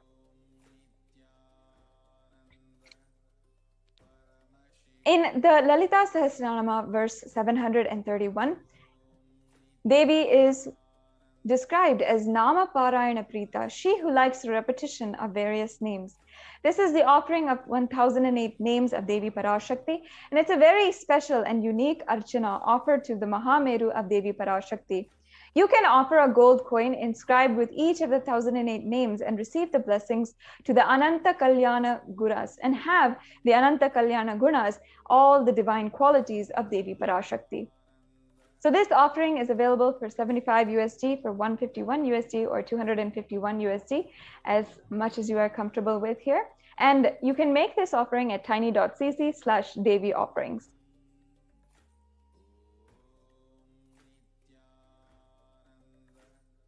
Now, the next offering is the Mukta Anguti, the finger ring with the pura, which is 251 or 501 or 750 USD. I'll now chant the pramana. Muktaharanala satkirita ruchiram purnendu vaktram pavam Shinjanna pura kinkini manidaram padma prabhabasuram Sarvabhita palapradam girisutam vani rama sevitam Meenakshim pranatosmi santatamaham karunyavaram nidim. And the English translation. I bow down to the goddess Meenakshi, whose crown has garlands of pearls and face is shining like the full moon, who wears anklets that are studded with gemstones and has small bells, who is shining like the splendor of lotus, who grants all the wishes, the daughter of the mountain, who is worshipped by goddess Vani and Rama. I remain ever bowing to goddess Meenakshi, the ocean of compassion. The Mukta Anguti offering is available for $251, $501, or $750. And you can offer the pearl finger ring and receive the blessings to be showered by her compassion and pure love in all the business endeavors. Once again, if you want to make your payment right now, you can go to tiny.cc/Devi offerings.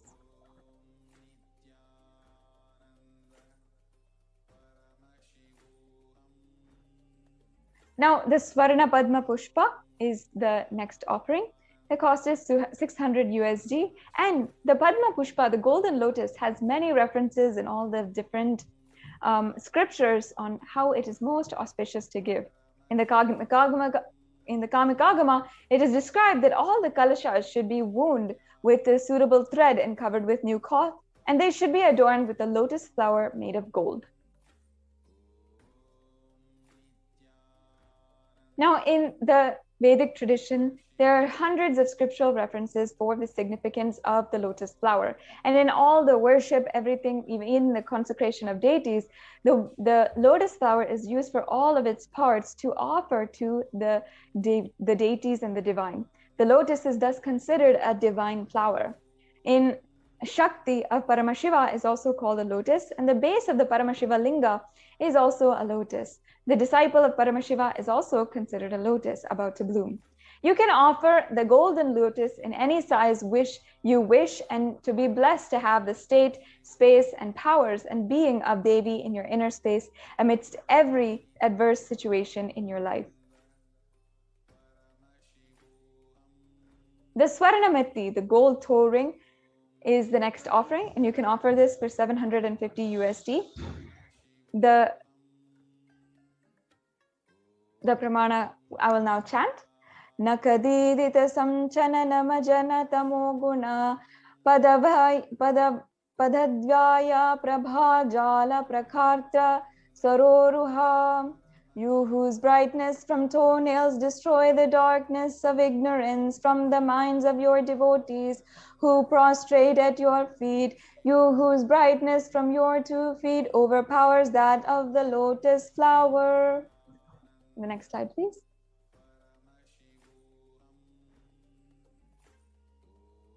Offer the toe ring to Devi, and it will adorn the sacred feet of Devi Parashakti, and you'll always be in constant gratitude for receiving her blessings even in the most difficult aspects of our life.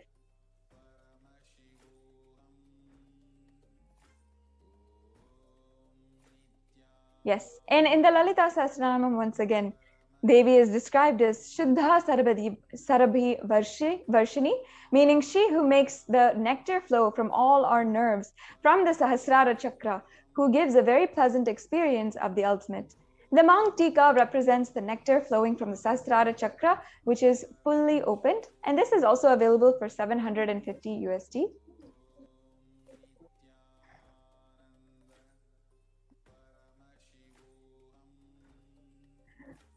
You can offer this Mangtika to Devi and receive the blessings for achieving the blissful state of overflowing gratitude and the space of complete completion to Devi Parashakti.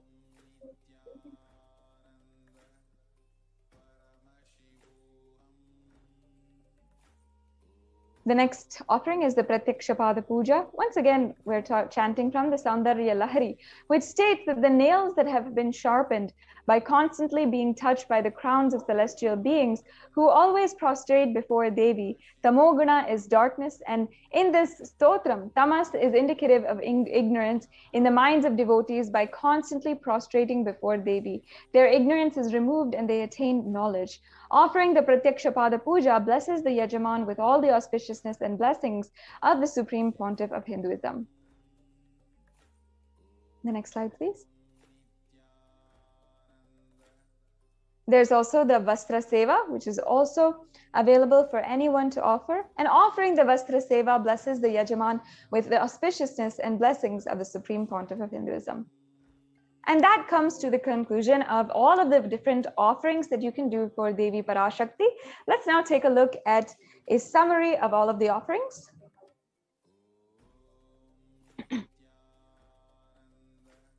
So here you can see we have the Ihundi offering, the Sankalpa chanting, the Devi Sahasranama Kasu, the Mukta Anguti, Swarna Padma Pushpa, the Swarna Metti, the Swarna Mangtika, the Pratyakshapada Puja, and the Vastra Seva. So all of these are available for you to offer today. The next slide, please. And in summary, if you have listened to this today and you're interested in making your intention, in the registration form, there are actually two options which you can go ahead with. You can, if you are ready to offer today, you can make sure that you make a payment and your offering goes through.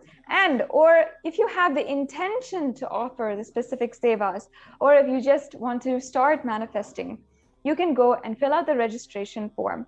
This applies if you are interested in the offering, if you need help manifesting the money for the offering, or if you need more details.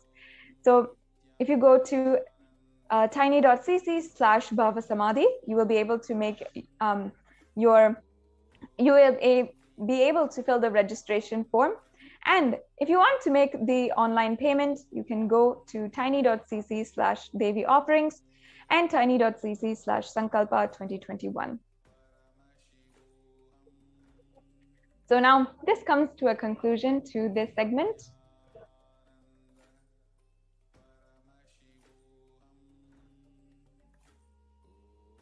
Now, let us each and every one of us get prepared for the next and further segments. We will be understanding in today's program.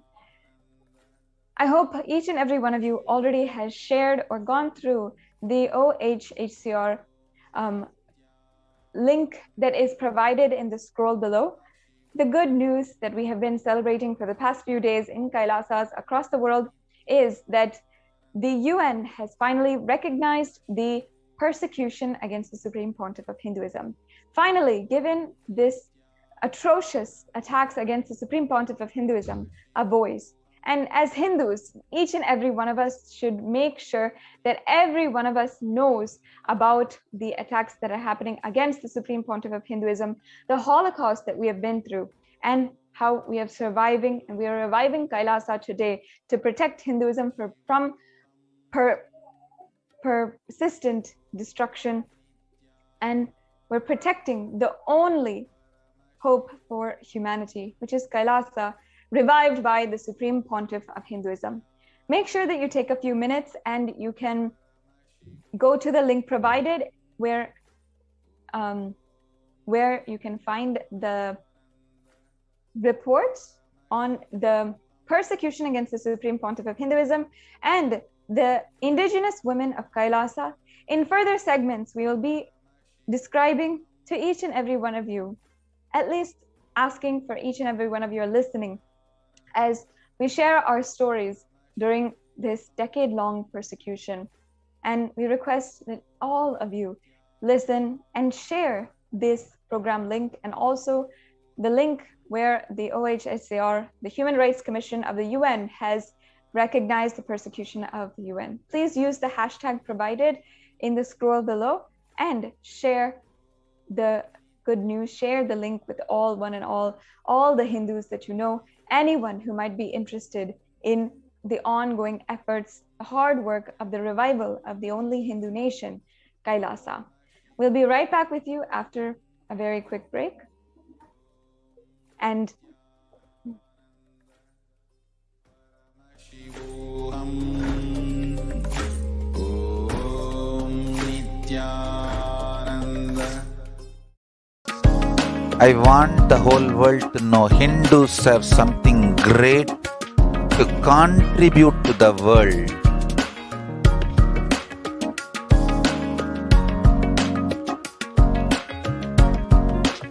We have something great to contribute to the world. Let us do that.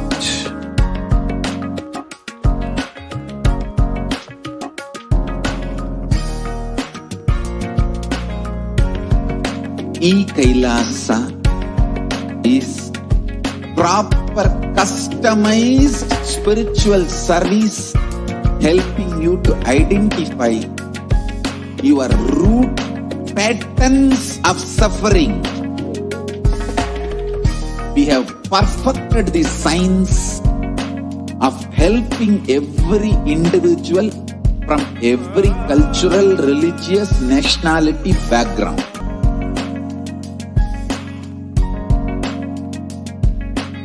You will have lowest reactionary assumptions, highest awakened response, alive response for life continuously.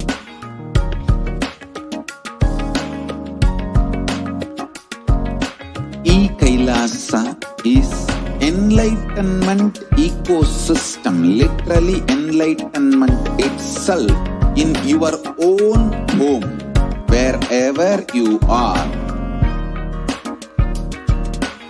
Proper customized spiritual service helping you to complete with your life negativity, withdrawal from life, self-hatred, self-denial, self-doubt, so much of tiredness, laziness. We can support you aligning your diet, your attitude, your aptitude, your understanding about life. We can help you with everything.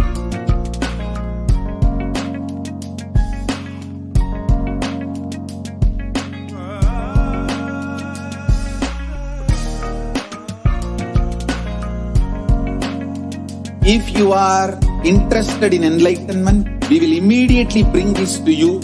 If you are not interested, we will explain the whole science, inspire you and make you interested in enlightenment science.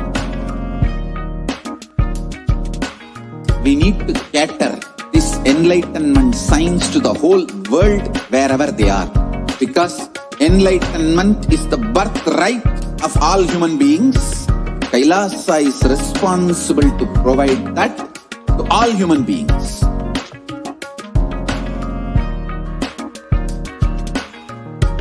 Kailasa is the totality of the knowledge I received from my gurus and practice manifested in my life, perfected by teaching millions of people from all cultures, time zones, backgrounds, genders, nationality, race, from every creed.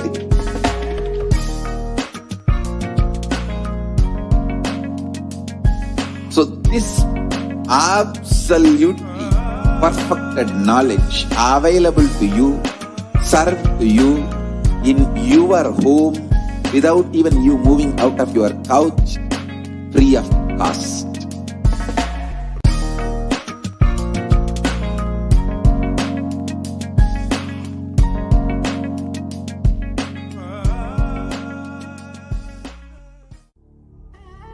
What I mean by the word Kailasa, listen intensely.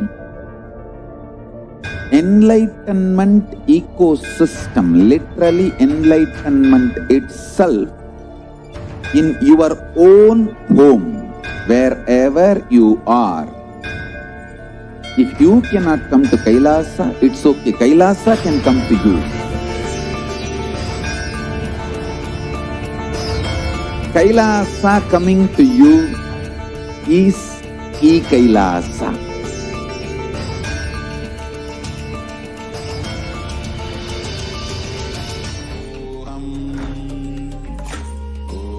Om Nithyananda Paramashivoham. Om Nithyananda Paramashivoham. Om Nithyananda Paramashivoham. Om Nithyananda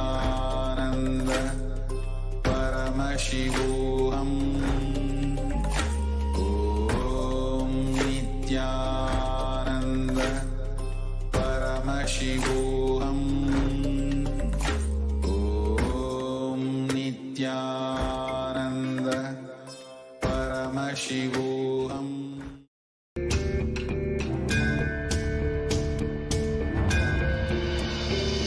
I will revive Hinduism. I am a Hindu revivalist, not by any revolution, but by evolution.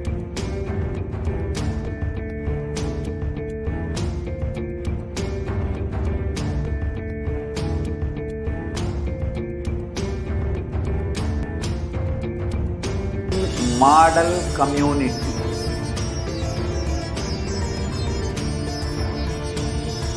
Kailasa, enlightenment ecosystems, Sarvanya Peethas all over the world.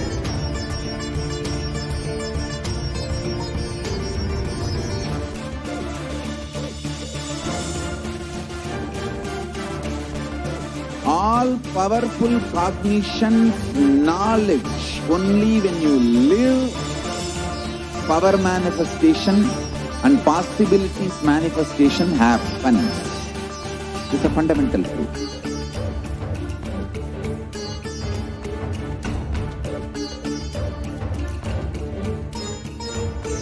Hinduism cannot live exclusively as one sampradaya. No. All sampradayas of Hinduism is an ecosystem.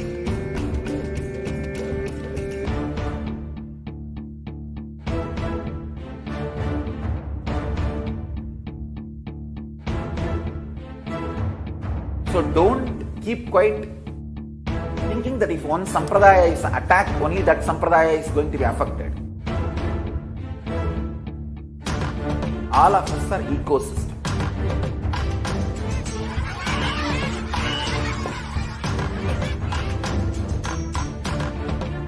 I invite all of you to get involved and enjoy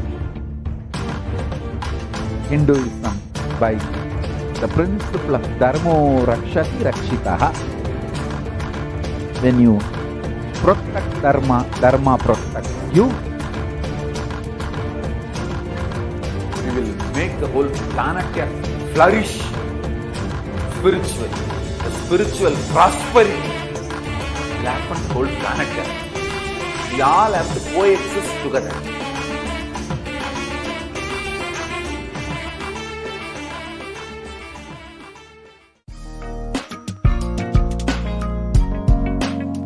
We get you health. We get you ability to build beautiful relationships in your life.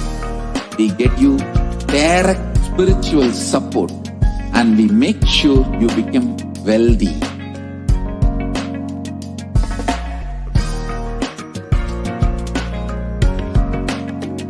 We won't stop giving you just good life. We will literally not stop till you live enlightened life. Manifesting the state of Paramashiva, space of Paramashiva, powers of Paramashiva, being of Paramashiva.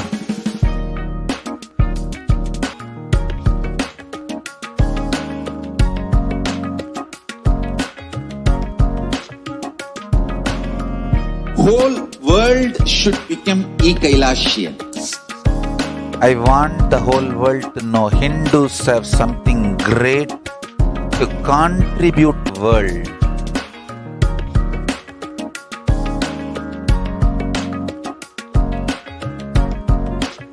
We have something great to contribute to the world. Let us do that.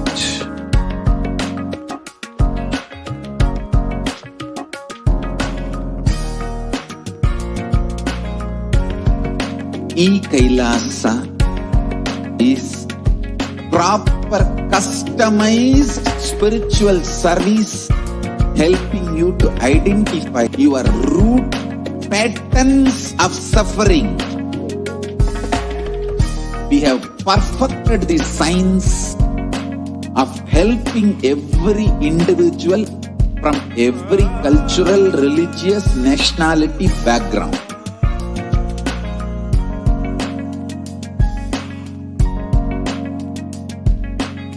You will have lowest reactionary assumptions, highest awakened response, alive response for life.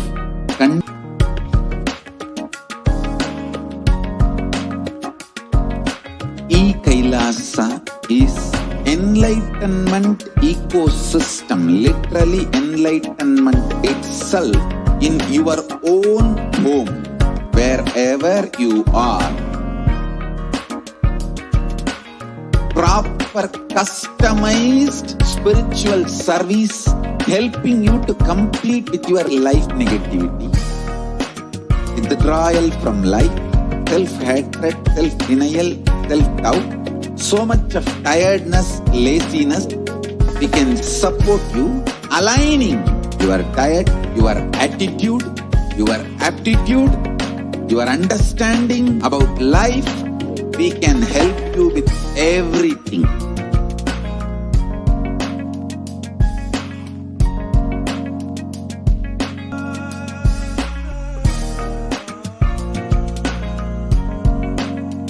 If you are interested in enlightenment, we will immediately bring this to you. If you are not interested, we will explain the whole science, inspire you and make you interested in enlightenment time.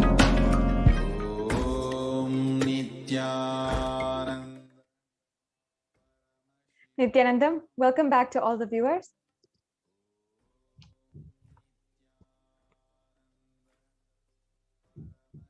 Today, we are continuing the segments of the presentation of the persecution of the Supreme Pontiff of Hinduism. As many of you know, we have been taking a few minutes every single day, a few segments, in order to share with each and every one of you the persecution that has happened against the Supreme Pontiff of Hinduism and the stories of each and every one of us victims who have been through violence at the hands of the anti-Hindu militant forces and who are pained, absolutely devastated in seeing how much the Supreme Pontiff of Hinduism has to go through after this. Over the last few days, we have been expressing, sharing the stories, the details of the stories that many of you may not know about, may not understand how of Kailasa have undergone so much. How we have, at the hands of anti-Hindu militants and so many other criminals, been victim to sexual assault, child abuse, assault brutal rapes, and unfortunately, so much more. At this time today, we'd like to continue and present to each and every one of you more on the persecution that has happened against the Supreme Pontiff of Hinduism. The Supreme Pontiff of Hinduism has stood for the empowerment of women from the very beginning of the revival of Kailasa, by reviving the Sannyasa Sampradaya for females, by reviving the Rudrakanya Sampradaya, and so many women-based lineages, including the Bhairavis, Rudrakanyas, Yoginis, and other very unique Sampradayas that are female-based, that are for women. In each of these, empowering women to express the ultimate and infinite possibility that is inherent within all of us.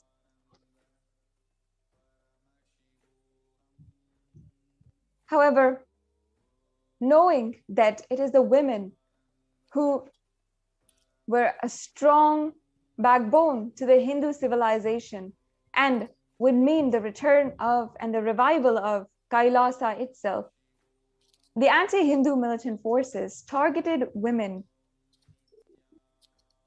in order to destabilize the entire population and make sure that Kailasa would not be successful. At least they tried. In a series of attacks, the anti-Hindu militant forces targeted the women and children of Kailasa in order to entirely destabilize the entire revival work that was ongoing and completely jeopardize the future of the whole revival work and the nation that was already successfully revived by attacking the women and children. We have seen in so many different examples how the UN has shown case by case how the UN has shown case by case how the women are used, and the rape of women is used as a tactic, as a weapon of war to entirely execute a cultural genocide. We've seen this in the Cambodian genocide, Rwandan genocide, and the Jewish Holocaust, and many other devastating examples where violence against women is a weapon in the hands of the anti-Hindu militant forces and the terrorist forces, and they have used this to execute their cultural genocide. And not just in the other cultures' genocides, but also in the Hindu Holocaust. It was the rape, enslavement of women and children that shook the Hindu civilization. And today, what they continually try doing to attack the Supreme Pontiff of Hinduism and ultimately execute their plan, their strategy to eliminate the Supreme Pontiff of Hinduism. Today, we'll be understanding the events that happened in 2012. In June of 2012, the attacks that had happened against the women of Kailasa and the Supreme Pontiff of Hinduism himself. So I now welcome Ma Nitya Bhaktikananda Swami to explain to us, as a first-hand witness and one of the survivors of the attacks of 2012, and we'll now understand from her what happened in that time and what was going on. Yes, Ma, thank you so much. Nithyanandam, dear viewers, as you are all aware, you have been tuning in every day to this segment, morning and evening. And we have been going through a series of presentations to you to explain the continued persecution, attack on the Supreme Pontiff of Hinduism, our beloved Swamiji, and Hinduism, and the colossal, huge good work that the Supreme Pontiff of Hinduism has been doing for humanity. As you know by now, Hinduism has to be understood as not just a religion, but the greater science of enlightenment that will meet the purpose of each and every one of us on the planet, which will meet the purpose of our very birth, and also help us fulfill all our worldly desires as well. Because this greater science of Hinduism, the living enlightenment science, will empower us, will initiate us, and will give us the ultimate clarity on how to live life as an enlightened being, as the divine itself, and meet not only our worldly desires, but also our ultimate purpose of taking human birth, about which most of us don't even know. The ultimate purpose of each of our human birth is attaining enlightenment. So it will help us do that as well. So this greater science will create empowered individuals across the world and raise the frequency of consciousness of the entire planet, of not just humans, but all living creatures, and take us back to the global enlightened civilization that once upon a time existed on planet Earth eons ago, before the systematic destruction of the greater science of Hinduism started happening by the anti-Hindu elements. The reasons we have discussed in detail over the past couple of years. What are the reasons for trying to destroy this greater science of Hinduism? To put it very briefly, to stop this greater science from being spread so that these powerful individuals, these superconscious individuals, cannot be created and they can still be kept under the mundane clutches of the socio-economical political forces. And therefore, the efforts of the last lamp of hope of Hindu to revive this greater science of Hinduism, that is the Supreme Pontiff of Hinduism, our beloved Swamiji, his efforts have been tried to be destroyed in multivarious ways through lawfare, warfare, hate speech, physical attacks, assassination attempts, abuse, in every possible, conceivable, inconceivable way over the past decades. And he has survived all of it and continue to give back to society, continuing to elevate the consciousness of humanity, which is the purpose of his advent on the planet. An incarnation knows only to give the people what he came to give. He does not know to show violence back, and that is not his dharma. And therefore, standing by the dharma, the incarnations over the huge history of persecution of Hinduism have continued to give back to humanity despite the persecution each incarnation faced over the decades. If you just Google up the lives of Sri Ramakrishna, Ramana Bhagavan, or Sri Vivekananda, or Bhagavan Osho, any of the incarnations who have come and gone to serve humanity have withstood the persecution because they understand that they have come to turn the tide around, and therefore there is what is to be faced by them as well. So prepared for that, knowing that they come down assuming the human body. And while we are on this series of presenting the persecution, especially the focus being on the displacement of women on the face of the persecution, which the United Nations has recognized the depth of the persecution that has happened to the women on the face of this persecution against the Supreme Pontiff of Hinduism, and how the women have been displaced place to place across systematic persecutions. As you all know, we saw just a couple of days back the attack in the year 2010, which was one of the largest attacks on Bhagavan Swamiji and the entire community that's trying to make this happen.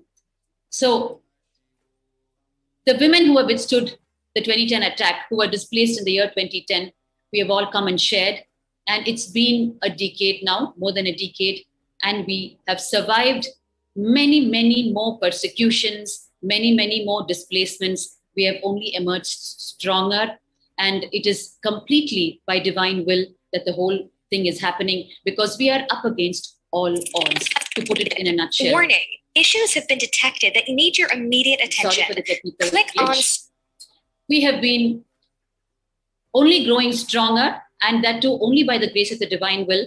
There is nothing else to hold on here, because all the forces that are supposed to be protecting us, all the machineries that are supposed to be in place, facilitating a peaceful life for citizens, for the global citizens, are unfortunately not understanding the importance of keeping this greater science of Hinduism alive. It is only going to help even them and their future generations to live their dreams, because the ignorance is so large that people don't understand that even their material world dreams for economic prosperity or whatever it may be is going to get fulfilled only if you raise your own consciousness. You are not going to be able to achieve it with just the life of struggle that you're now experiencing, which is why these incarnations come back again and again, irrespective of the abuses and attacks faced by them. So we saw what happened in 2010. And today, while we are just preparing ourselves to receive Bhagavan once again for the live Nithyananda Satsang and the revelations for today, we are once again getting into a deeper understanding of the persecutions that have happened. Why we have positioned this segment before the Satsang every day is, while we are so eager to receive Bhagavan, it is equally important to understand the history of persecution of this greater science of enlightenment, so that we ourselves will wake up to it. Like we have heard Swamiji say so many times, even Hindus have not woken up to the history of persecution. They feel it is happening generally around them, and it is something that they can afford to ignore and continue with their own lives. They don't understand it is affecting them in so many ways. It's going to affect their future generations. The future generations are not even going to have the greater science available to them. Even they don't have the greater science available to them today the way it was available decades or centuries ago. And the result of it is the individual and global problems we are facing every day. Whether it is the corona, COVID-19, or it is each one of your individual problems, economic issues, relationship issues, career issues, depression, fatigue, attempt to suicide, and you want to make money, you don't know how to make it. Any individual problem can be mapped back to the lack of superconscious existence as human beings.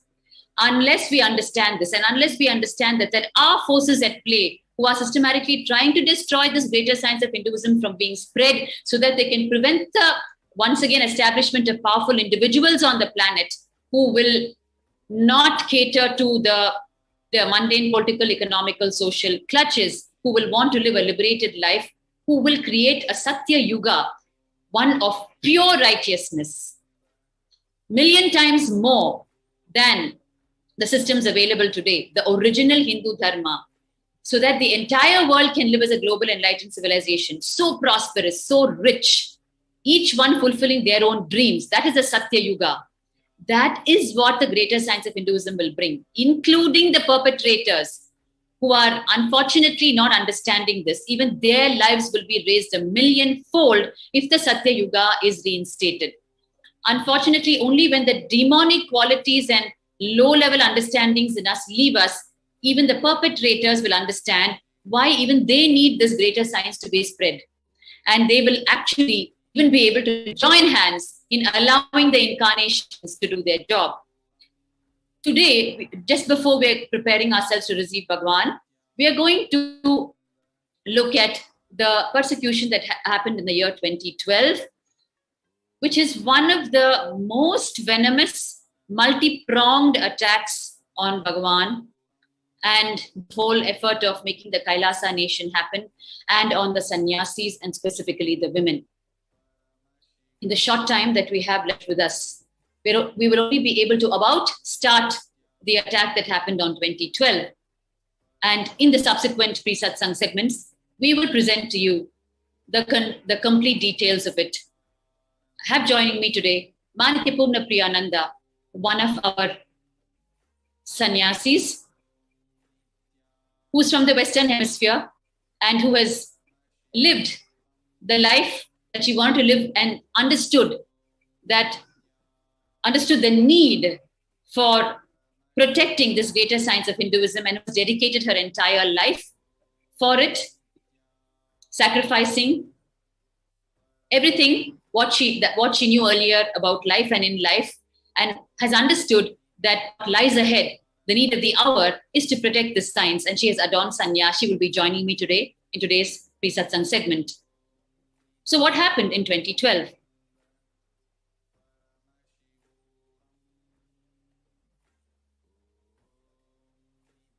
Request the NTV operator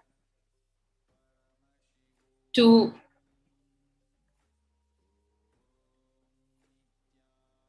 provide the feedback so I know the global audience is able to see and hear me.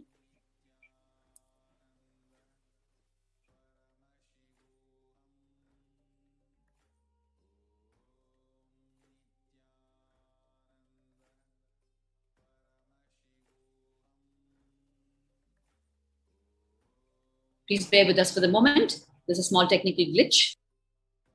Paramashivoham. Om Nithyananda Paramashivoham. Om Nithyananda Paramashivoham. Om Nithyananda Paramashivoham. Om Nithyananda Paramashivoham. Om Nithyananda Paramashivoham. Om Nithyananda Paramashivoham. Om Nithyananda Paramashivoham. Om Nithyananda Paramashivoham. Om Nithyananda Paramashivoham. Om Nithyananda Paramashivoham. Om Nithyananda Paramashivoham.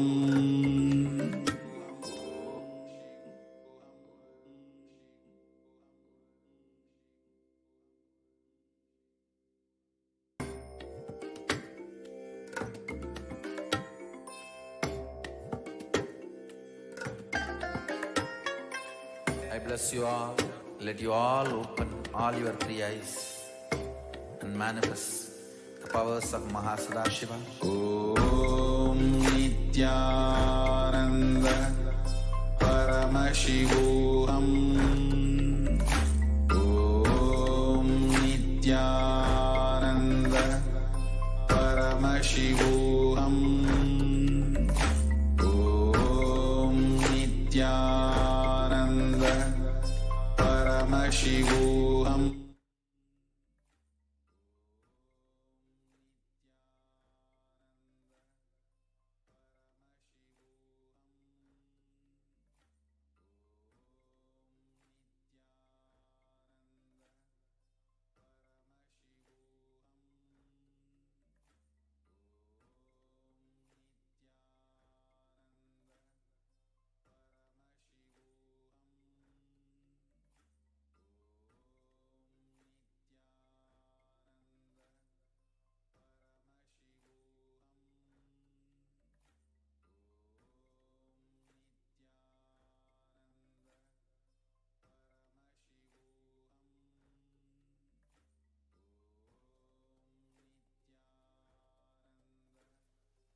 Yes.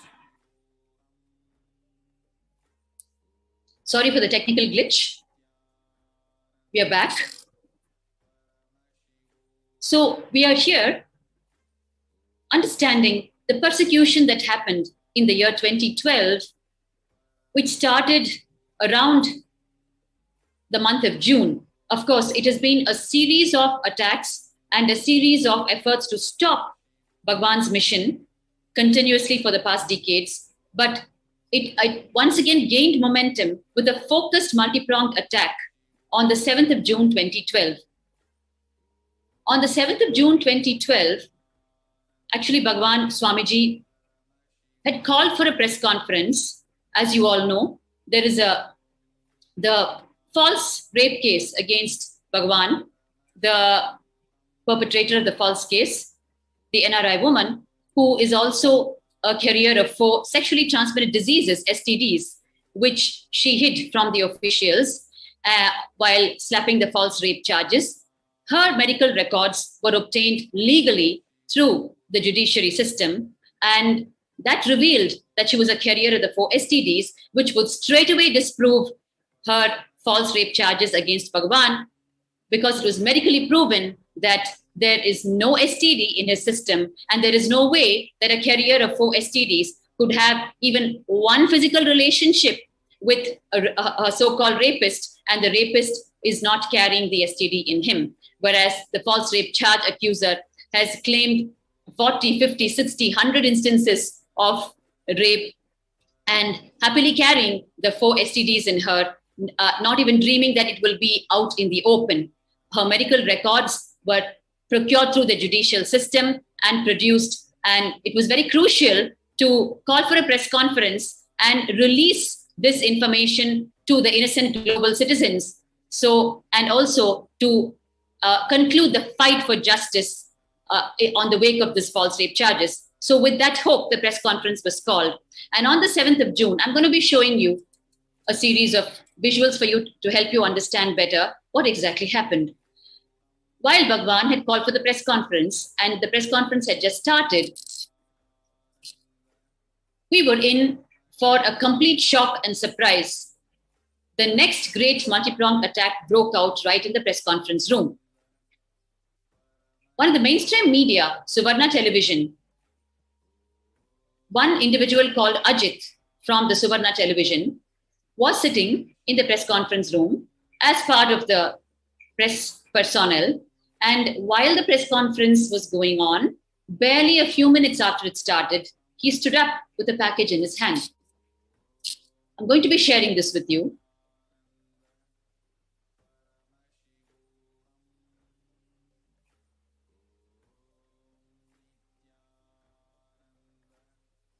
Yes. As you can see here, this is the individual. As you can see, the press personnel are sitting behind him, and he just stood up with a package in his hand. And we had no clue. And he started walking towards Bhagwan, who was on stage. He started walking towards him with the package, claiming that he has come to serve a summon which Bhagwan has been evading, and it is a summon from a foreign court. We were shell-shocked because every single false charge that has been slapped on Bhagwan has been taken care with such systematic, meticulous, through such a systematic, meticulous legal team. In spite of the fact that we've been slapped with so many rape charges and so many false charges and so many sections of the judicial system, continuously the legal team has been attending to it. And here, this individual comes with one more accusation, and this time it was combined with a life attack as well, because we later discovered that the package he was having in his hand, the unidentified package which he claimed was a summon from a foreign court which Bhagwan was evading, which Bhagwan also clarified then and there to him that no summon has been evaded and he has been abiding by the law to the T. In spite of that, he was advancing, and we later found out that the package was an anthrax carrying package, which was the weapon he was carrying in his hand to once again try to destroy the life of Bhagwan. And as he started moving towards him, we understood what was happening, because he was not listening to the replies that Bhagwan was giving him, that there was no summon being evaded. Instead, his focus was on advancing towards him with the package. And therefore, a few sannyasis and residential Adim Kailasa actually started moving towards Ajit and tried to stop him from delivering the package, from flinging the package onto the stage. And then we did not know that Ajit had his henchmen already stationed inside the press conference room under the garb of press personnel. And they were members of the Karnataka Navanirmana Sene. And he and his henchmen actually sprung into action and started assaulting each one of us who was only trying to protect Swamiji. And we were only trying to tell him, sir, please move. Sir, please move. That was the only thing we kept repeating to him. And he refused to listen. He completely executed what he came for, almost, except assassinating our beloved Swamiji. Because we stopped him right there and we somehow started moving him out of the hall. And even our efforts, actually the screen you're seeing in front of you, a little more background about the false rapist, the false rape accuser. This individual is a carrier of 4 STDs, and as you can see in front of you, she has filed the same false rape charges in the United States District Court in the Southern District of Ohio. And there the case has been thrown out of the court and she has been penalized for 3 crore Indian rupees. As you can see in front of you, that the court order itself is there in front of you, and the case has been thrown out on her face as a false rape charge. And unfortunately, the same case in India has been taking a decade long, and we're still fighting for justice. We still hope and stand for justice. And meanwhile, when this Ohio District Court order was presented in the Sessions Court as an individual case in the Bangalore city, the Bangalore city, the City Civil and Sessions Court also passed an order. You're going to see in front of you, yes, passed an order penalizing her for the same amount of rupees. It is there right in front of you here. But unfortunately, the parallel decade-long case that was originally filed by the false rape accuser is still prolonging, not willing, for God knows what reasons, not willing to recognize the falsity of the case and just close the case on the face of pure righteousness, dharma. This is the false rape accuser who actually, this is a series of interviews that the false rape accuser had with the very Suvarna television from where Ajit emerged. And they concluded the series of interviews with her, where she came and once again reiterated her false rape charges and cried to the viewers and tried to muster simple charges, hiding her lies. And it was a shocker to her when her medical records were exposed. And to patch up for that, she came for the series of interviews. And that concluded on the 2nd. And on the 7th, the attack started. The same Suvarna television, spearheaded by Ajit and backed by the false rape accuser and her team, started the attack in the press conference. This is the press conference going on stage. As you can see in front of you, Bhagwan is there. And here is this individual from Suvarna with the package in his hand, trying to advance to where Bhagwan is sitting on stage. And then we are only trying to tell him to move away because Bhagwan has already clarified that no summon has been evaded. And here you can see the individual is refusing to move. He's standing his ground. And so that giving the time and space for his henchmen to spring into action and start the physical attack as per their plan. And the women were not spared. The women were manhandled.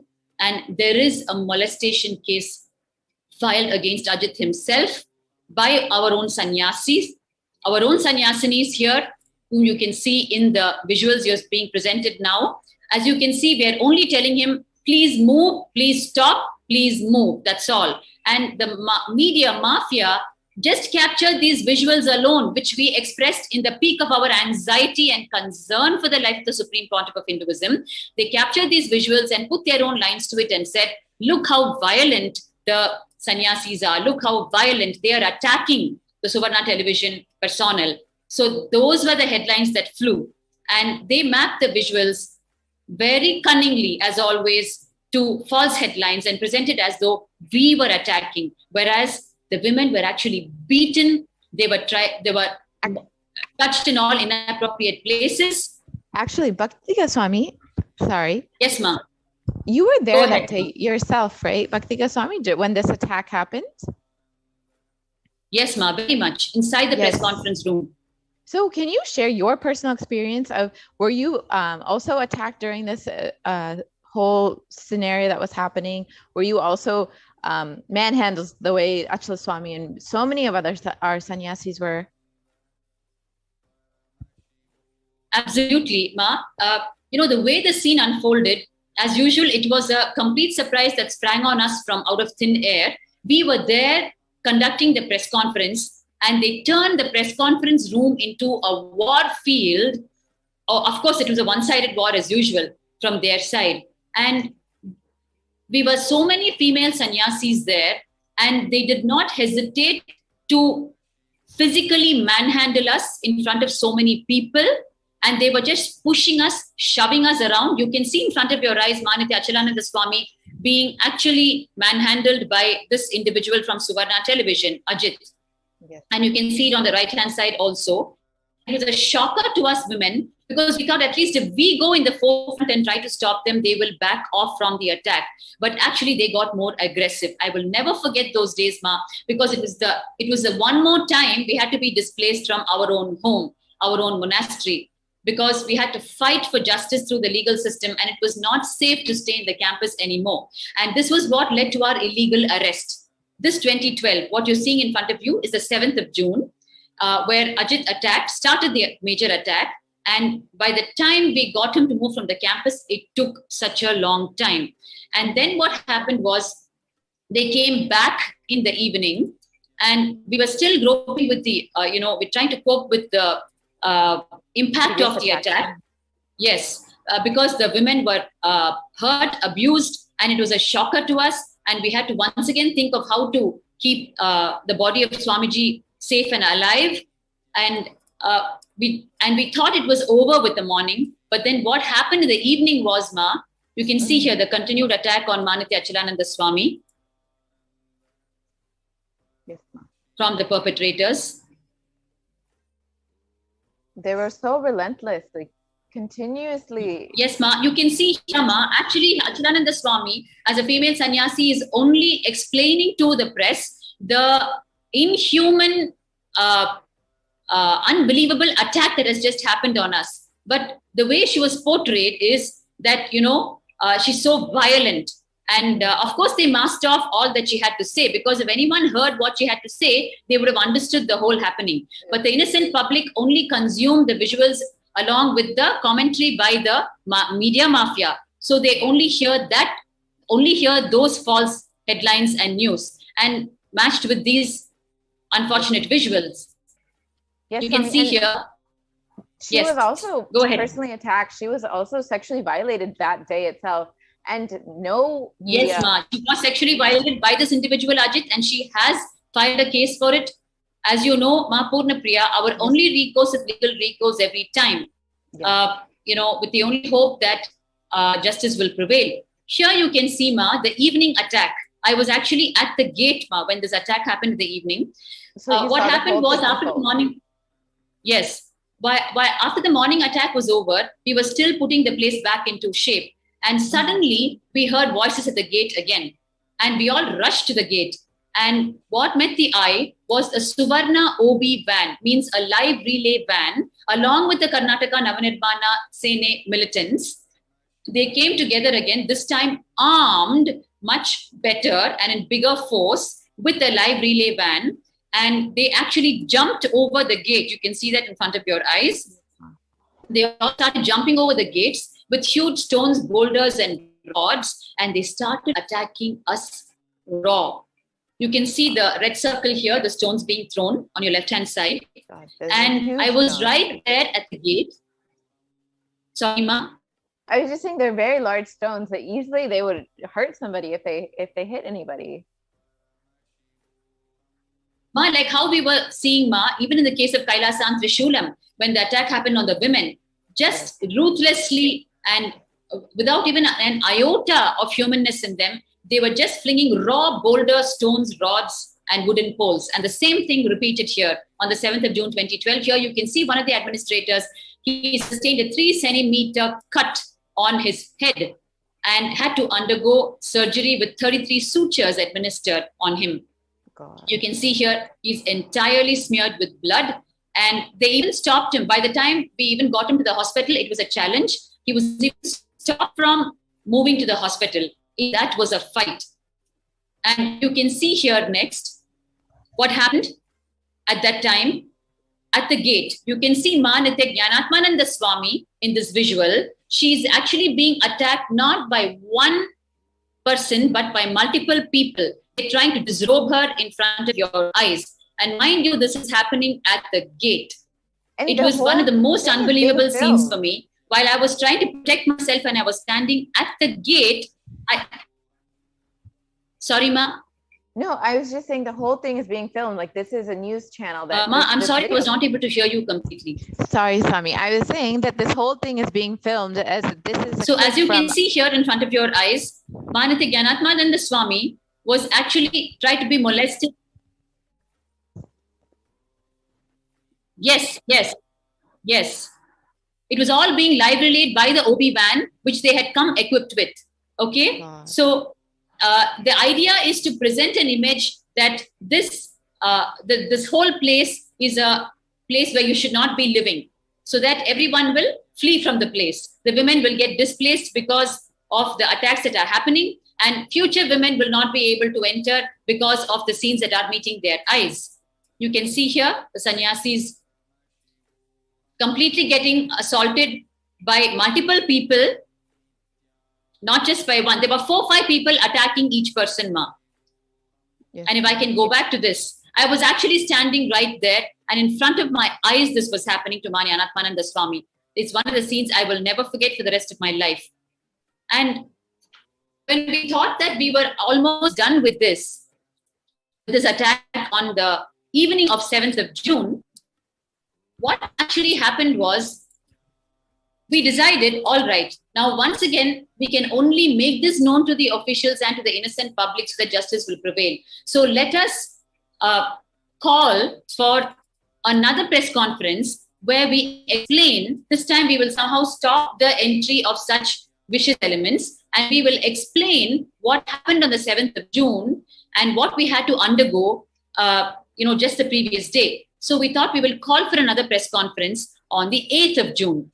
And therefore, what we did, we called for a press conference on the 8th of June. And of course, for this press conference, we could not afford to have Swamiji on stage. His life was already under attack on the 7th. And therefore, on the 8th of June, we decided as sannyasis, we will present to the people, to the innocent public, what happened the previous day. And therefore, we once again called for a press conference on the 8th of June. And now I'm going to be sharing with you what happened on the 8th when we called for the press conference.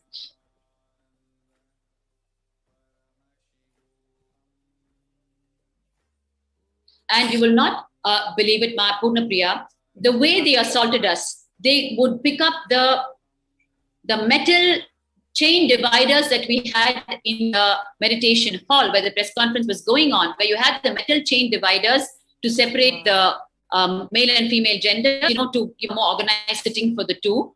They just picked all that up in their hands and actually smashed it on our heads and smashed it on our bodies. They took the chain and beat us with the chains. They took the circular metal metal dividers and hit us with it. And they were carrying rods in their hands. They beat us with the rods. All this on women, mind you. So this was on the morning of, yes, Ma. And then after this, they accused you guys in the news channels. They're accusing you of beating them. Yes, which is what happened on the 8th. I'm coming to that now in just a few minutes. So after the murderous attack of the previous evening, we had to tell the people about it so that they know what is happening inside the campus. Because what met their eyes, the commentary that went, the false headlines that went, was a complete fake news, right? So we had to tell them what the reality was. So we called for the press conference at around 8:11 a.m. the following day on the 8th of June. And the sad thing was, Ma, even before Bhagavan could present the medical records of the false rape accuser and convey to the people the purpose of the press conference, even before he did that, the attack started. Of course, that was the planned strategy. so that we will never be able to deliver it to the people, and the people will never get it straight in their heads. They will be kept in false opinions, false judgments, wrong judgments about Bhagavan and the Kailasa mission.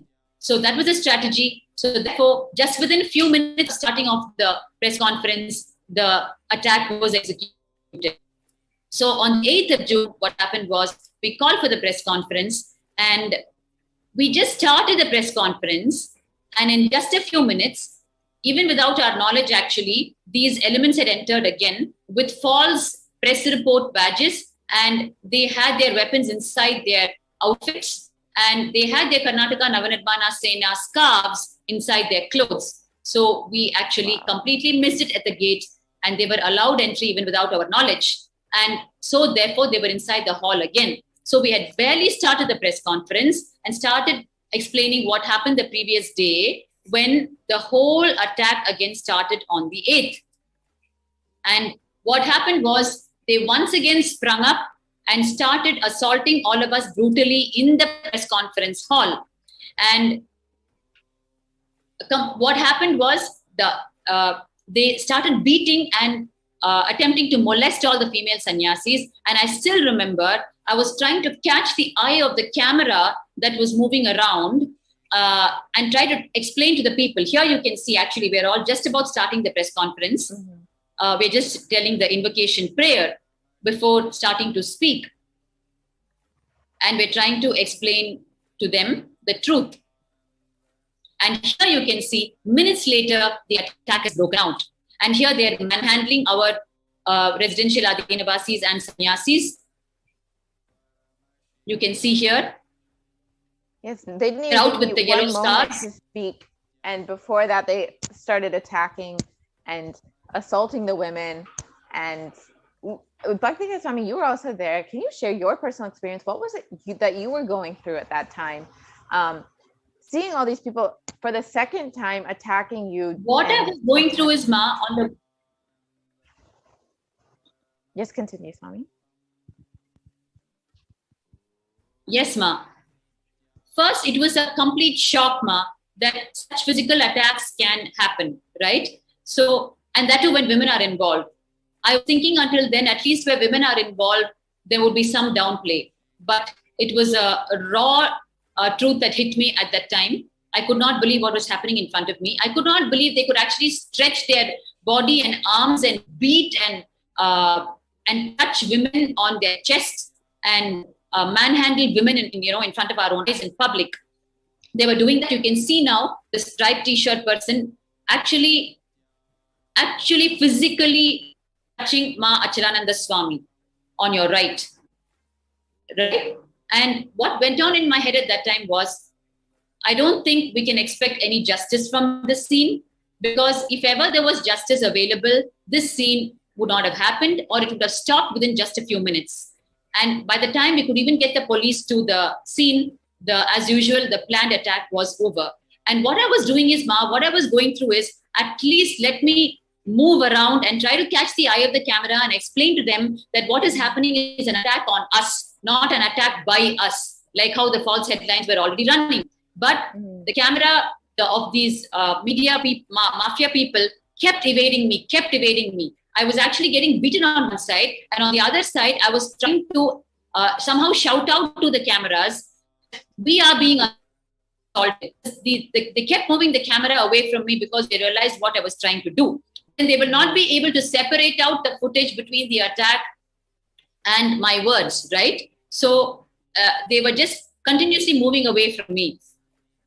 Yes, Ma. And they just wanted to present their narrative. You can see here as the attackers, as the violent people, rather than them attacking us and assaulting our females, assaulting our sannyasis, and for no apparent reason other than to create so much of instability and violence within the campus to make sure that others are not staying in the campus and making sure people are leaving and not constantly leaving us in insecurity.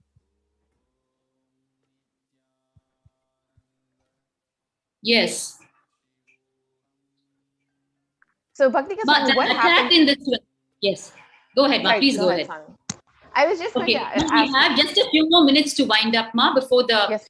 the next segment is up. So, Yes. as I told you, the attack in 2012 is too long and too multi-pronged to cover in just one session. So actually, it started on the 7th of June, and it led to 2 illegal arrests of Swamiji, 2 arrests in one attack. We just didn't know what was going on around us. On the one side, the women were being attacked, and we were forced to flee from our own home yet another time. And on the other side, we had to somehow deal with the situation inside the ashram that they had created and the life of Bhagavan, which is the wealth of literally the entire humanity today. The life of an incarnation happens on the planet for the betterment of humanity. And it is the responsibility of a group of individuals to execute that, protect the life. Of course, cosmos itself is protecting. It is Paramashivoham and Kala Bhairava that is protecting. But when something's happened in the human domain, that you need to execute some action on your part also on the side of protection. So on the one side, we were being abused and they were trying to make us flee, all the women. On the other side, we had to protect Swamiji's life. Because mind you, just during the 2012 attack, 2 illegal arrests happened on Swamiji. Because the same Ajit went and filed a false complaint immediately before we could wake up from the attack and go to the police station. He ran to the police station and filed a false complaint with Swamiji's name as the first accused and 16 of our names below that. Wow. All of us who got attacked, and went and filed a complaint saying they were out to kill me. We were out to kill him. Wow. Right? And so when we went to the police station, his complaint was already filed. Right? It was a real shock to us that It's 6 o'clock. that this extent of viciousness, venom could actually, demonism could actually exist.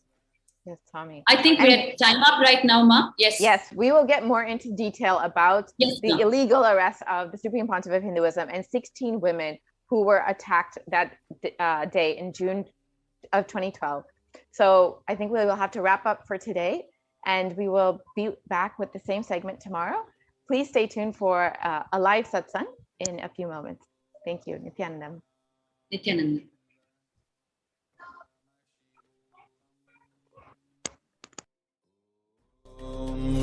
Nithyananda Paramashivoham. Om Nithyananda. Just be alive for next 3 years. Don't die within next 3 years.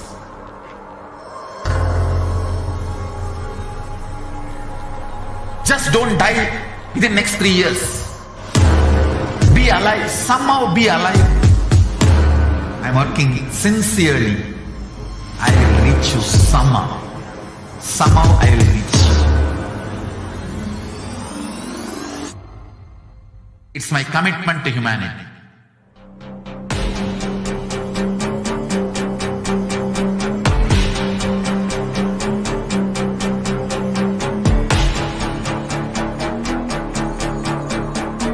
Just don't die within next 3 years.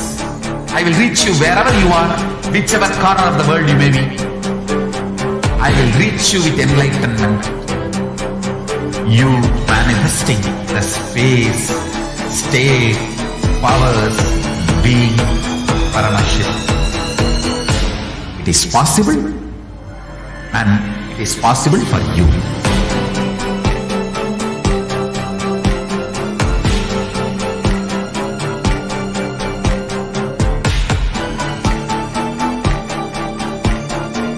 Paramashivoham will reach you with enlightenment science.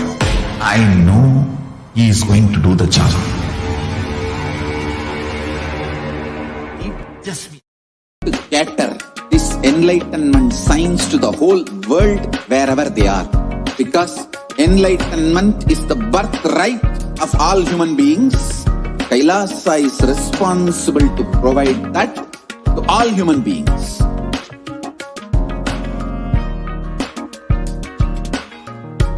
Kailasa is the totality of the knowledge I received from my gurus and practice manifested in my life, perfected by teaching millions of people from all cultures, time zones, backgrounds, genders, nationality, race, from every creed.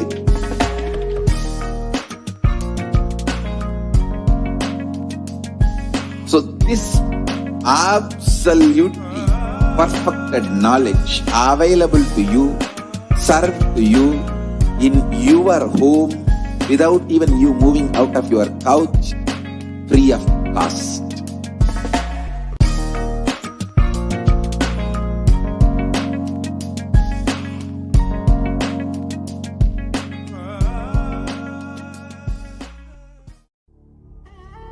What I mean by the word Kailasa, listen intensely. Enlightenment ecosystem, literally enlightenment itself, in your own home, wherever you are. If you cannot come to Kailasa, it's okay. Kailasa can come to you. Kailasa coming to you is e-Kailasa.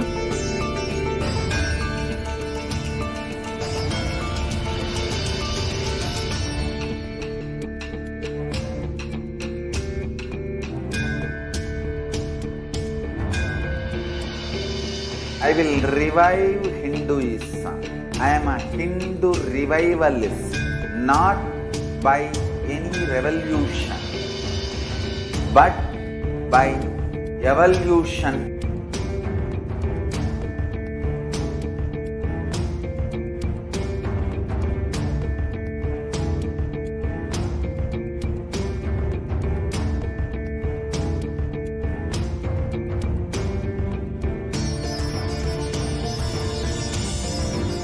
And setting model community.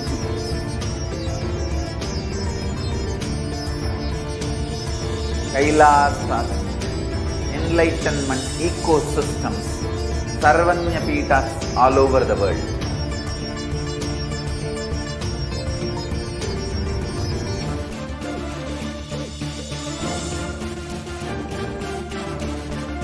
All powerful cognition, knowledge, only when you live, power manifestation and possibilities manifestation happens. It's a fundamental truth.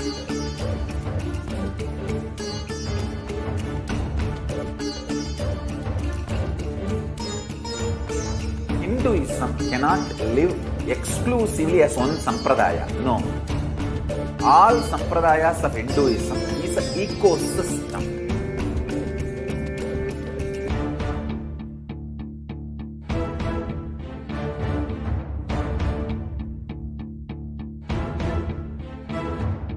So don't keep quiet thinking that if one sampradaya is attacked, only that sampradaya is going to be affected.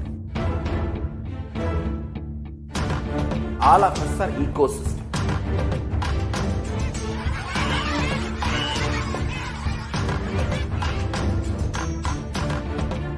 I invite all of you to get involved and enjoy Hinduism by the principle of Dharmo Rakshati Rakshitaha. When you protect Dharma, Dharma protect you. We will make the whole planet flourish spiritually. The spiritual prosperity will happen to the whole planet. We all have to coexist together.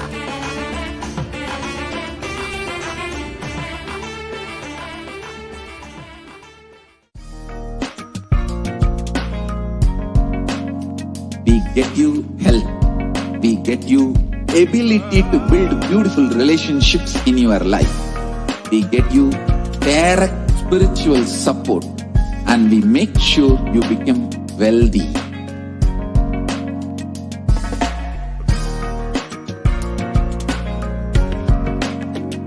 We won't stop giving you just good life. We will literally not stop till you live enlightened life. Manifesting the state of Paramashiva, space of Paramashiva, powers of Paramashiva, being of Paramashiva.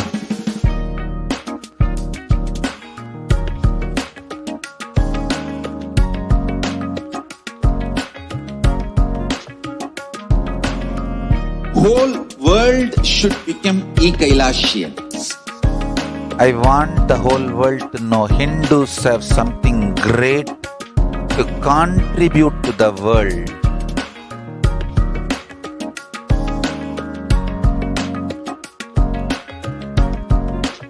We have something great to contribute to the world.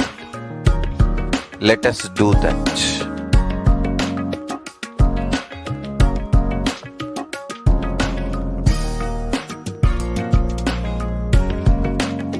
Kailasa is proper customized spiritual service helping you to identify your root patterns of suffering.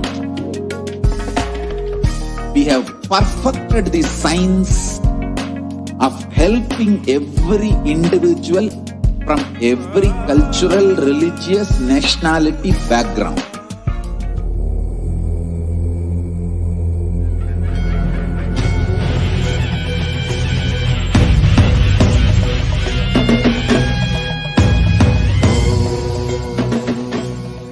Connecting with the divine with your eyes closed is meditation.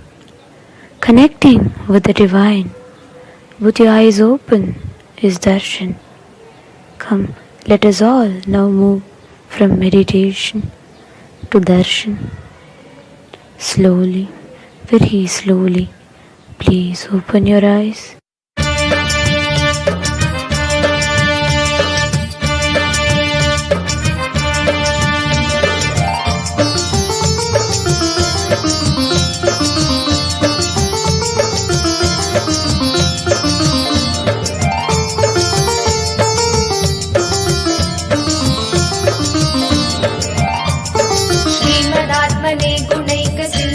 नमो नित्याय धामलेश धूतकोकबन्धवे नमो नित्याय नामशोषितानमध्वबान्धवे नमो नित्याय पामरेतरप्रधान बन्धवे नमो नित्याय कालभीत विप्रबालपालते नमो नित्याय शूलभिन्न दुष्टदक्ष पालते नमो नित्याय मूलकारणाय दयाल बालते नमो नित्याय इष्टवस्तु मुख्यदान Hathaway नमो नित्याय दुष्टदैत्यवंश धूमकेतवे नमो नित्याय सृष्टिरक्षणाय धर्मसेतवे नमो नित्याय अष्टम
नित्याय अक्षिपाल वेदभूततालवे नमो नित्याय दक्षहस्तनिष्ठजात वेदसे नमो नित्याय अक्षरात्मने नमाध्वडौजसे नमो नित्याय दीक्षित प्रकाशितात्मतेजसे नमो नित्याय अक्षराजवाहते सताङ्गते नमो नित्याय राजदाचलेन्द्र सानुवासिने नमो नित्याय राजमान नित्यमन्दहासिने नमो नित्याय राजघोरकावतं सभासिने नमो नित्याय राजराजमित्रता प्रकाशिने नमो नित्याय दीनमानवालिकामधेनवे नमो नित्याय सूनबाणदागकृत्कृशानवे नमो नित्याय रामरागभक्तरत्नसानवे नमो नित्याय दानबन्धकारचण्डघानवे नमो नित्याय नित्या हरे नित्यानन्द नित्या हरे नित्यानन्द नित्या हरे नित्यानन्द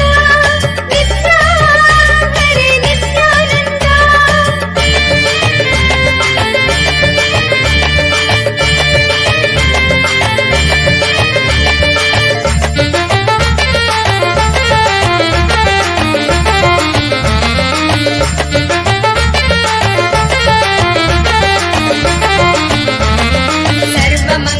सर्वमङ्गलाकुचाग्रशायिने नमो नित्याय सर्वदेवतागणातिशायिने नमो नित्याय पूर्वदेवनाशसंविधायिने नमो नित्याय सर्वमन्मनोजभङ्गदायिने नमो नित्याय लोकभक्तितोऽपि भक्तपोषिणे नमो नित्याय माकरन्दसारवर्षिभाषिणे नमो नित्याय एकबिल्वदानतोऽपि तोषिणे नमो नित्याय नैकजन्म पापजालशोषिणे नमो नित्याय सर्वजीवरक्षणैकशीलिने नमो नित्याय कीर्तनप्रियाय भक्तपालिने नमो नित्याय दुर्विदग्धदैत्यसैन्यधारिणे नमो नित्याय शर्वरीशधारिणे कपालिने नमो नित्याय पाहि मामुमामनोज्ञ देवते नमो नित्याय देहि मे वरं सिताद्रिगेवते नमो नित्याय मोहितर्षिकामिनी समोहते नमो नित्याय स्नेहितप्रसन्नकामदोहते नमो नित्याय नित्या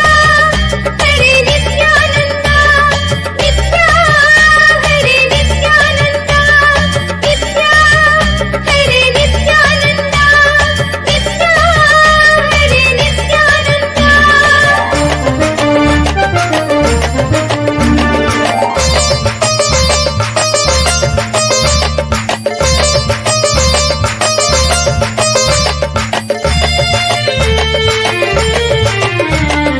मङ्गलप्रदाय गोतुरङ्गते नमो नित्याय गङ्गया तरङ्गितोत्तमाङ्गते नमो नित्याय सङ्गरप्रवृत्तवैरिभङ्गते नमो नित्याय अङ्गजारये करे पुरङ्गते नमो नित्याय ईहितक्षणप्रदानहेतवे नमो नित्याय आहिताग्निपालकोक्षकेतवे नमो नित्याय देहि कान्तिधूतरौप्य धातवे नमो नित्याय गेकदुःखपुञ्जधूमकेतवे नमो नित्याय रक्षदीन सत्कृपाकटाक्षते नमो नित्याय दक्ष सप्ततन्तुनाश दक्षते नमो नित्याय रूक्षराजभानुपावकाक्षते नमो नित्याय रक्ष मां प्रपन्नमात्र रक्षते नमो नित्याय यङ्कुपाणये शिवङ्कराय ते नमो नित्याय सङ्कटाभितीर्णकिङ्कराय ते नमो नित्याय अङ्कभीषिताभयङ्कराय ते नमो नित्याय पङ्कजाननाय शङ्कराय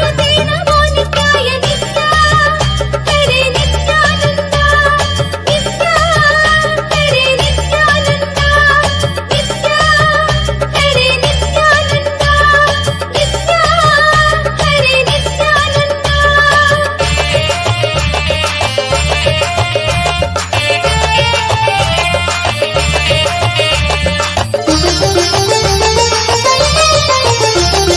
कर्मपाशनाश नीलकण्ठते नमो नित्याय शर्मदाय वर्यभस्मकण्ठते नमो नित्याय निर्ममर्षि सेवितोपकण्ठते नमो नित्याय कुन्महेन तीर्णमद्विकुण्ठते नमो नित्याय विष्णपाधिपाय नम्र विष्णवे नमो नित्याय शिष्टविप्रहृत्सुखाचरिष्णवे नमो नित्याय इष्टवस्तु नित्यतुष्ट जिष्णवे नमो नित्याय कष्टनाशनाय लोकजिष्णवे नमो नित्याय अप्रमेय दिव्य सुप्रभावते नमो नित्याय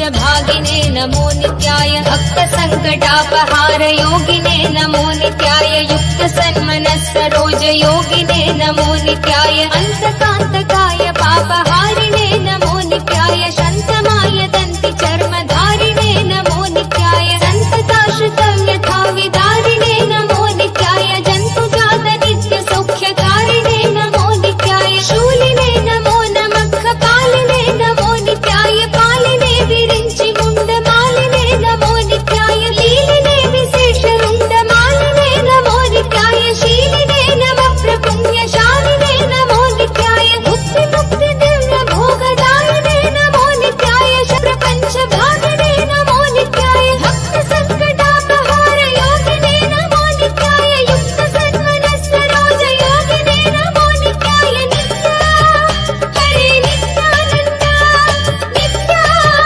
हरे नित्यानन्द नित्या हरे नित्यानन्द नित्या हरे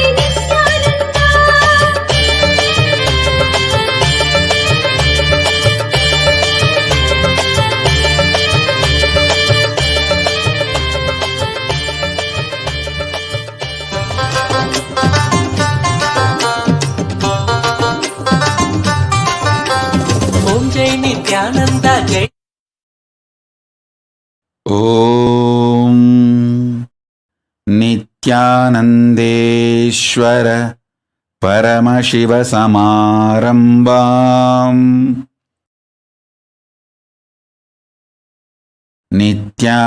नित्यानन्देश्वरि पराशक्तिमध्यमाम्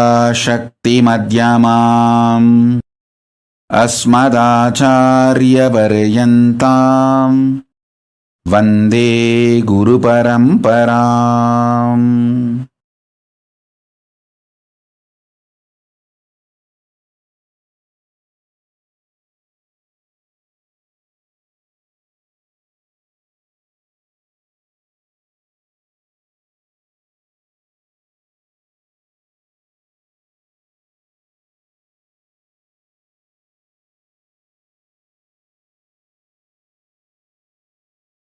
I welcome all of you with my love and respects. I welcome all the devotees, disciples, Samajis, Satsangis, Shri Mahants, Mahants, Tanidar Kotari, visitors, viewers, everyone sitting with us all over the world. I welcome all of you with my love and blessings. Paramashiva's message directly from Kailasa. Listen, listen intensely. Divya Sarira, the body, indestructible, effulgence, which is inside all of us.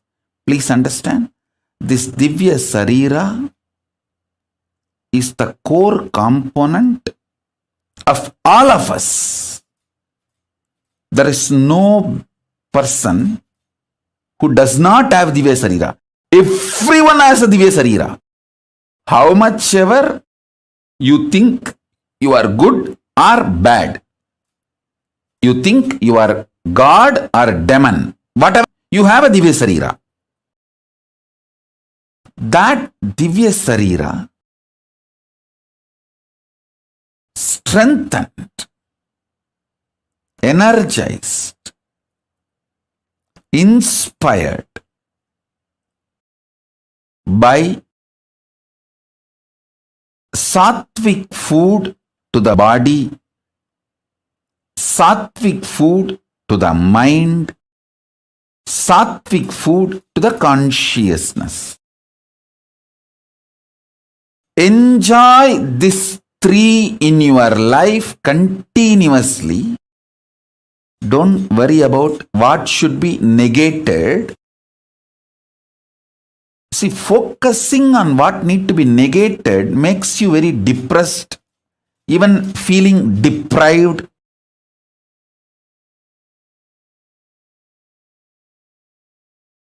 Instead, enjoy what need to be gained. Listen.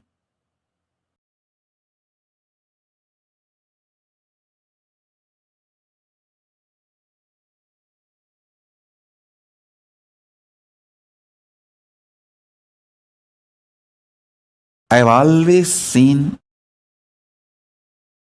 in this 40 years of my Chaturmasya, please understand, it has become almost 40 years now, coming Chaturmasya.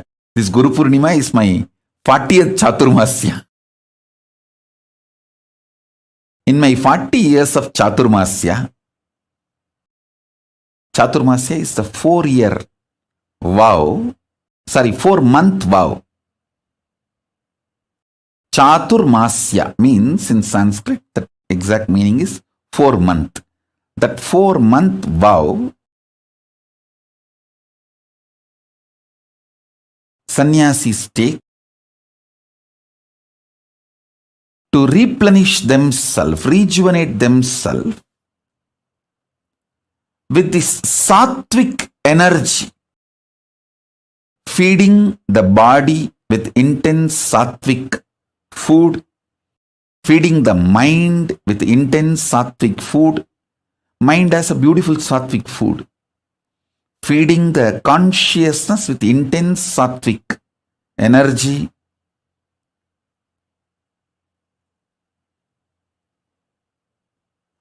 And strengthening the Divya Sarira. The whole purpose of Chaturmasya is that only. These 4 months focused on that strengthening of the Divya Sarira.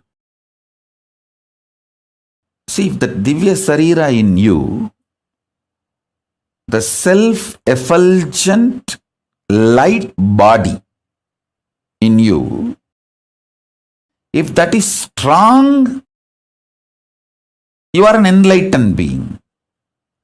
You enjoy best things of the consciousness, your existence. You enjoy the best gifts of your existence. If that self-effulgent Divya Sarira gets more and more covered,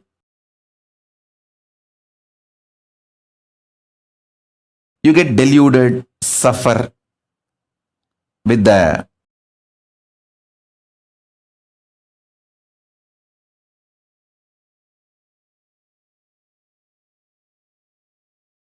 external world, delusions, delusion, whatnot, whatever.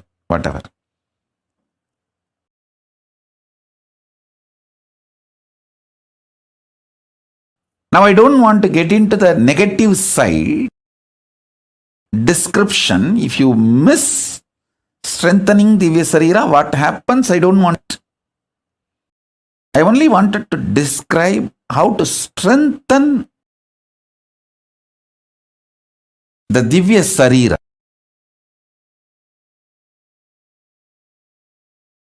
Self-effulgent, Swayam Prakasa, Sutta Sarira, Daiva Sarira. All of us have.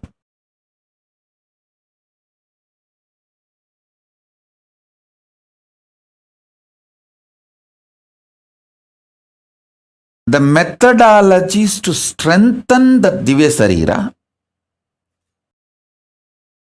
and manifest powers of Paramashiva, the state of Paramashiva, space of Paramashiva, and powers of Paramashiva. This truth is the message from Paramashiva directly to the whole humanity. Let me explain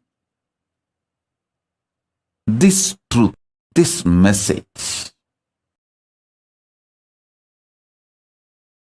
Please understand. Yesterday, many people were asking me,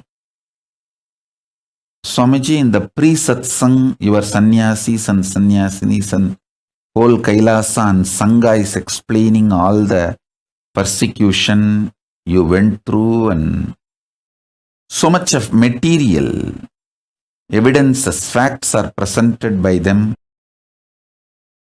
What they are talking in the pre-satsang yesterday or last few days, and when you come for satsang, you are speaking, means what I am speaking and what they are presenting, both are not even connected. Many people are questioning me. Listen, please understand. They are talking about what unconscious human beings have done to us. I am talking about what Kailasa is giving it to all of you. Please be very clear.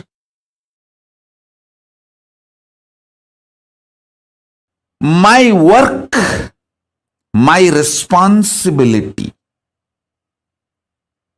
my focus for which I happened is to bring the greatest gifts from Mahakailasa, as I said, the ground zero, where decisions are made, where the consciousness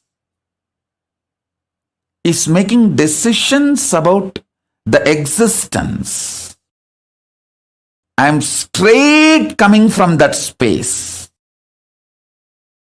Straight I am from that space now. So I am sharing what Mahakailasa, Paramashiva wants to share with you all.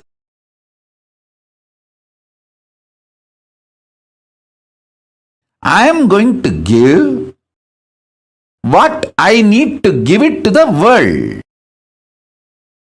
And what my sannyasis are telling in the pre-satsang hosting, it is true. I have been attacked. My sannyasis have been attacked. My sangha has been attacked. It is true. They are telling what the unconscious humanity has given to us. See, I wanted to share three things with you all. First, what I need to give to the humanity. Gifts from Mahakailasa. The science of enlightenment, the science of power manifestation, the science of becoming superconscious beings. This is the essence of why life happened on planet Earth. Why living beings happened on planet Earth. My purpose is to give superconscious breakthrough for which living beings have happened on planet Earth.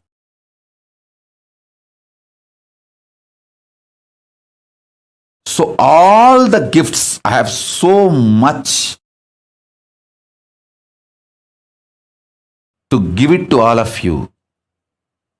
And I tell you, this Aushadha science, the thoughts can be used to program plants, herbs.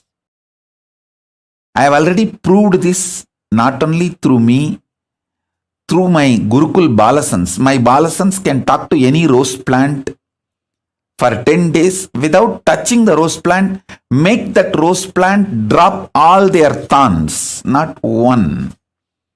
Hundreds of rose plants under CCTV camera. All my kids do is they go and sit and talk to those plants, relate with those plants, give them the love, feeling secured, energy and consciousness. Those plants just drop the thorns. I have proved this science multiple times, thousands of times, through many of my balasans, in many of my ashrams, and still I can prove, I can demonstrate even now. So this is the science. And now I want to tell you the next level. Any disease, the cure needed for the disease is a conscious energy which need to be inserted into your body, can be programmed into any herb,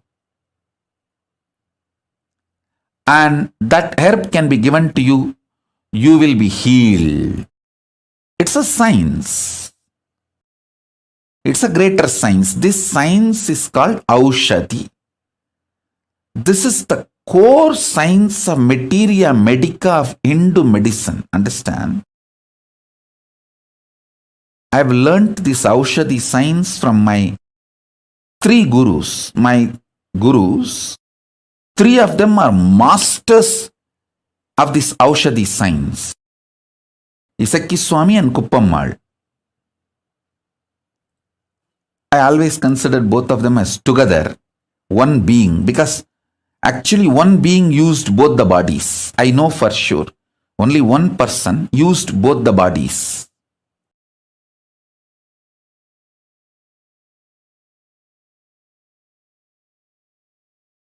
And Raghupati Yogi. We even have a beautiful photograph of Raghupati Yogi personally applying an Aushadha on one of his disciple. The disciple, I think, is from outside India, abroad. He had some paralytic attack. Just only in 3 days, my Guru has healed him completely with Aushadha. And Narayana Swami Tata. These three masters of this Aushadha science gave me this knowledge. Of course, ultimately, Arunagiri Yogeshwara Paramashiva himself showered the whole experience and expertise. Listen.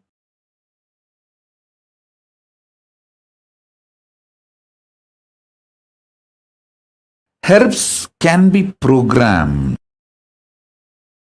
Plants can be programmed. Consciously programmed. This is the Hindu materia medica science. If somebody, it is 100 times more than getting any MBBS, MD or anything. Unfortunately, Hindus neither understood nor recognized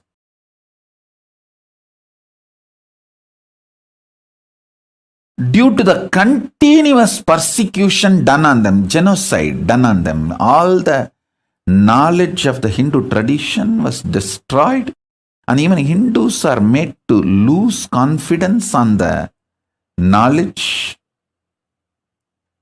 And after a few generations of brainwashing, even Hindus feel all these are false, and they attack the Hindu gurus who are trying to revive all these great truths. It's like some part of your own body destroying your body, like autoimmune disorder. Hindus have been infected by the anti-Hindu elements with the autoimmune disorder. Part of your own body destroys your body. Like HIV virus, this AIDS. That kind of a mental setup has been infused. Consciousness has been infused into Hindus. And unfortunately, due to this hundreds of years of persecution and making sure all this knowledge not available to common Hindus,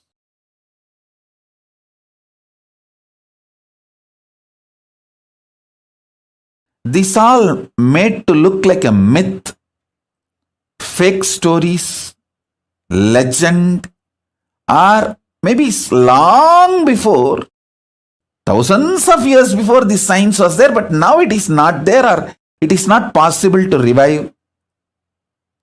All these kind of ideas are inserted into the common Hindus' minds, and anybody who revive this science is beaten black and blue and destroyed. See, unfortunately, Hindus lost the understanding about this collective integrity. See, if a ship has to stay afloat, all the mechanisms in that ship need to stay integrated. It can be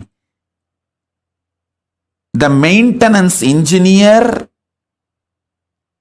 or the cleaning staff, captain,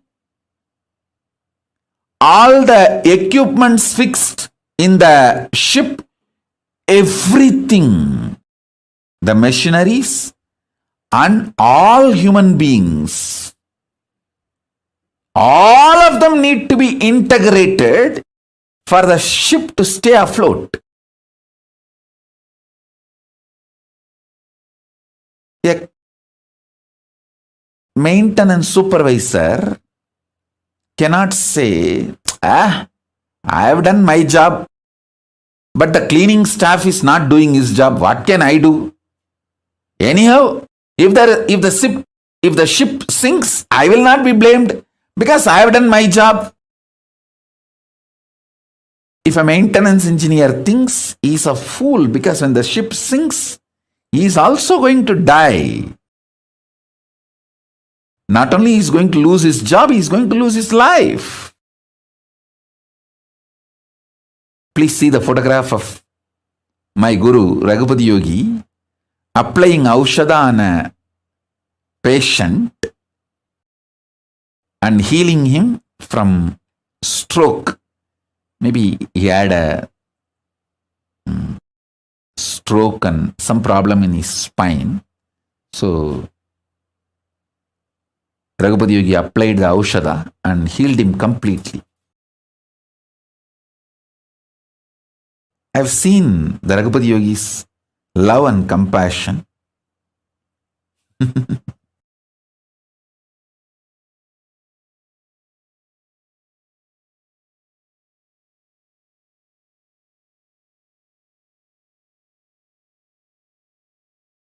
Now listen, let me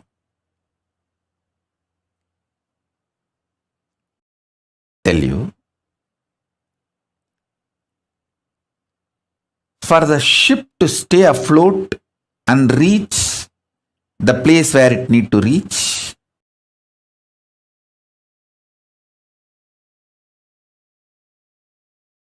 everyone in the ship need to be integrated. It's called collective integrity. A maintenance engineer cannot think, oh, I have done my job, but the fuel manager is not doing his job, or the cleaning person is not doing his job. So if the ship sinks, I will not be blamed. I will not be questioned. I am safe. Let whatever happens to others, or whatever others do or don't do, what is there for me. That level of integrity will not work for the ship to stay afloat. This is exactly done by the Hindus. In the modern day, everyone says, oh, I have tried my best, I have done my best. But others are not doing, what can I do? I have seen this as a typical mold. Same narrative. Whether it comes to reclaiming the political legitimacy of the Hindus, or reclaiming their temples, or reclaiming their organizations and religious freedom, or any guru's organizations running. Please understand, any problem Hindus are facing, still being the slave. Please be very clear. Any Hindu not living under the Hindu constitution is a slave. This is a definition. How the Muslims are very clear. If you are not living under the Islamic law, Islamic constitution, you are a slave. So be very clear. Hindus should understand, if you are not living under Hindu constitution and Hindu law, if you are not living somewhere, please listen. Let me put it very clearly. If you are living in a place where Veda Agamas are the constitution and Manusmriti is the jurisprudence, you can freely declare, you can openly declare, you are a free Hindu.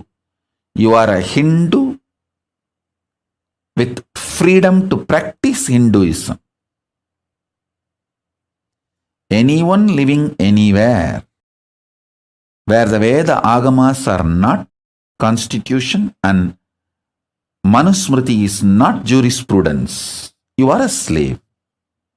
At least realize it. Wake up to the truth, reality. What you should do, all that I don't know. I'll at least tell the truth. At least wake up to the truth. Be very clear about it. So whether you ask the Hindus, why are you living a slavery life? Why you don't have a religious freedom? Why your temples are not under you, it's under the government? Why your temple wealth is not used for running gurukuls, the Hindu schools? Why your temple wealth is not being used to develop and spread Hindu medicines? The most funny thing, many of the so-called Hindu ashrams and Hindu organizations run Christian medical institutions. They are not realizing we have a great Hindu medical science. Because the Hindu medical science is neither given legal legitimacy nor given social legitimacy. It's always under constant threat. Even though the Hindu medicinal system is its depth and breadth, everything is far more than any other medical system in the world.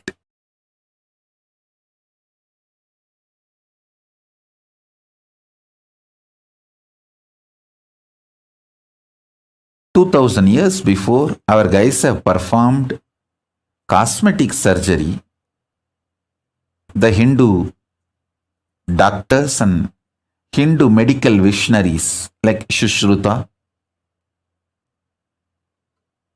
many of the Hindu surgeons,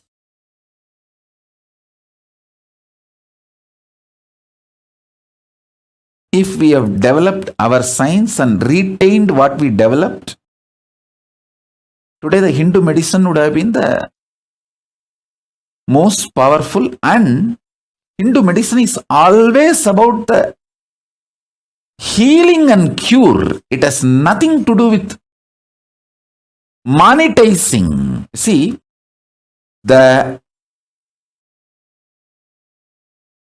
Hindu medicine is kept in pure form without economical agendas and political agendas by being kept with the Brahmanas. Neither the economical agendas of the Vaishyas can interfere, nor the political agendas of the Kshatriyas can interfere with the Hindu medicinal system. The whole knowledge was vested with the Brahmanas. And please, all of you understand, when I talk about the Varna, it is based on the quality of a person, not by birth.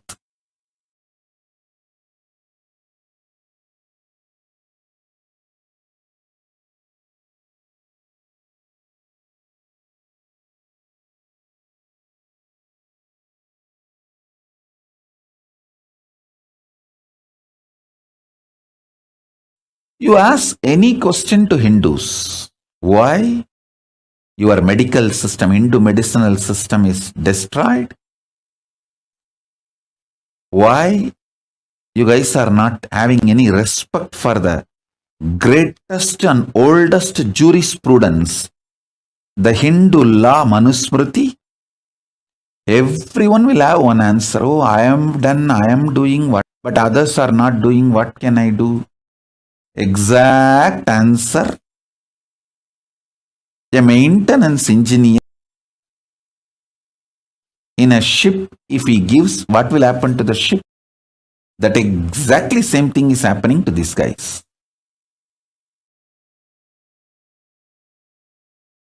We need Hindus to start thinking with a collective integrity. Not only I will do my job as maintenance engineer, I will make sure the fuel manager does his job as fuel manager. And cleaning person does his job as a cleaning person. We need that kind of an ecosystem for Hinduism to be revived. I decided very clearly that can be done only in a place where we have political legitimacy and political sovereignty. With the grace of Paramashiva, I got a place. Maybe small, but I got a place with a political legitimacy and political sovereignty for Hinduism. Hindu nation, Kailasa. Only in this place, this collective integrity ecosystem can be built. A maintenance engineer spends 60% of his working time for his job and the other 40% to integrate with other teams and make sure the other teams are also in integrity so the ship stays afloat. And I tell you, many of my Adinavasis who are still there in Adi Kailasa or in our ashram, or some of the Adinavasis who left, many of them are highly integrated. Unfortunately, they are not trained in this vision, science of collective integrity. See, many of them are very highly integrated. They say, I have done my job. I am very integrated. Swamiji knows. What can I do if others are not doing? That is not going to bring the result if a maintenance engineer, even if he is highly integrated and he doesn't care about the fuel manager properly adding fuel to the ship engines, the ship is going to sink. And maintenance engineer may not be blamed but he is going to lose his job and life. Many of the individually integrated people in my Sangha missed this truth. Only with the collective integrity the ship can stay afloat. If not, you may not be blamed because you have been integrated. But the final result is not going to happen. You are also going to lose your job and life both. Thoroughly understood. Hindus have been beaten too long. And maximum, they have the energy only to be individually integrated. They don't have energy to manage the collective integrity. So only the captain has to be responsible for the collective integrity. The collective integrity, education and evolving a structure with a collective integrity. For reviving Hinduism, we need a place with a political legitimacy and political sovereignty. With the blessings of Paramashiva, Ganapati, Kalabhairava, all the gods and goddesses of Kailasa, Bhuma Devi, we got a place for Kailasa with the political sovereignty and legitimacy. We have a place. More than one place, actually. We have a place now, more than one place.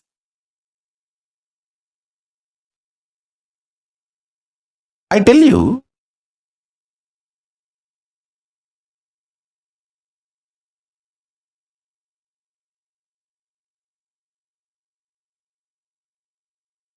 I have to do it. I cannot waste time in blaming, in cursing. I don't have time for that. I am already 43. I have to do it.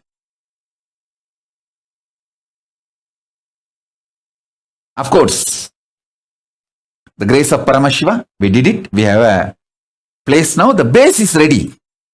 Now the collecting the individuals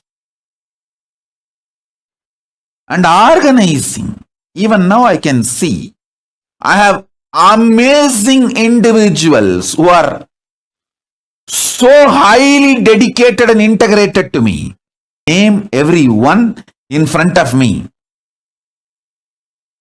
If you see the integrity of Ma Divyananda, she is equivalent to a Nayanmar. Push Murugai and Saras Murugai.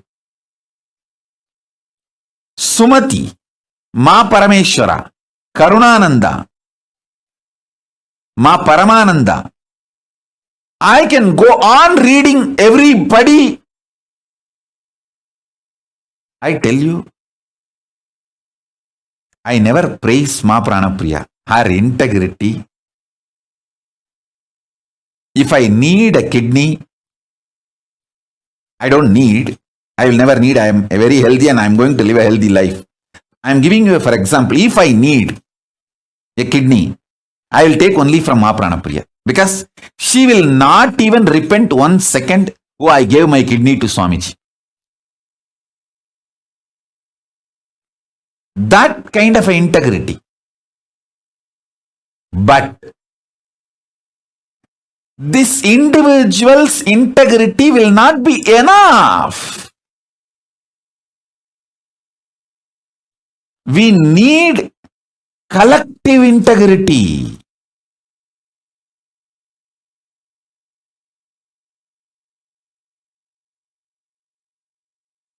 There are so many people who gave their life to me, not just their wealth. They will even give a body organ to me if I need. If I need a kidney, I don't know how many people will apply to donate. If I need an eye, I don't know how many people will apply to donate.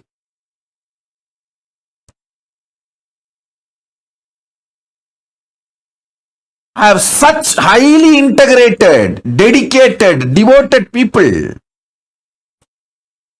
But unfortunately, none of them understand that it is a collective integrity which is needed to make Kailasa successful. Not just individual integrity. Everyone is so happy and satisfied and fulfilled. I am individually integrated to Swamiji. Hey, that is not enough.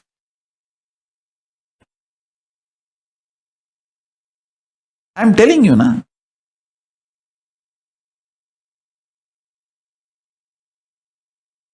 Pushp and Saras Murugai. I am giving you an example. Saras Murugai and Pushp Murugai.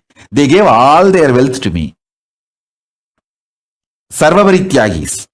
Not even 1 second they even felt did they do right or wrong. They know for sure giving everything to Swamiji is the ultimate right best thing.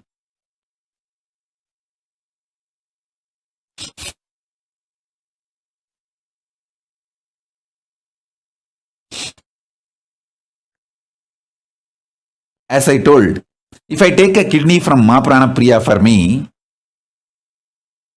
not even 1 second she will repent or think, or she will not even have a second thought. Did I do right or wrong by giving my kidney to Swamiji?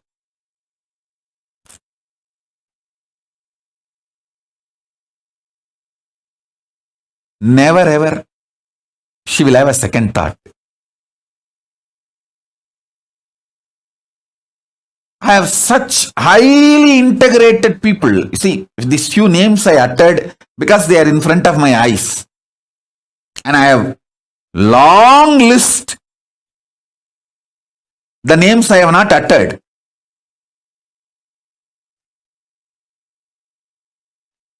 But unfortunately, none of them understand just the individual integrity is not enough for the ship to stay afloat. It is collective integrity that is required. Pranapriya will not have any problem to give her kidney to me. She will not even have a second thought. But she cannot go for rounds all over the campus and make everyone work and keep everyone's integrity. Because she doesn't understand. It is collective integrity that keeps a ship stay afloat.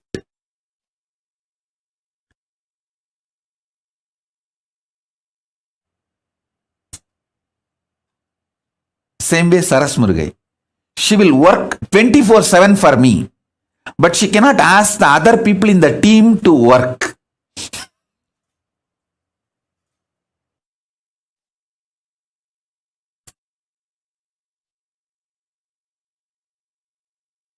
I tell you, this is one of the biggest curse Hindus are suffering.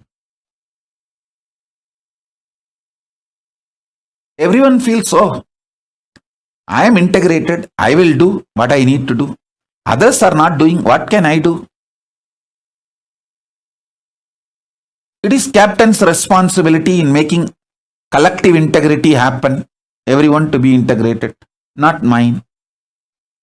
Sometimes people in the ship, one side maintenance team enjoys the other side maintenance team failing, thinking, oh, see how we are victorious now, they are failing and the big holes are happening. Hey, if the water comes in and the ship sinks, all of you are going to die. Why don't you understand?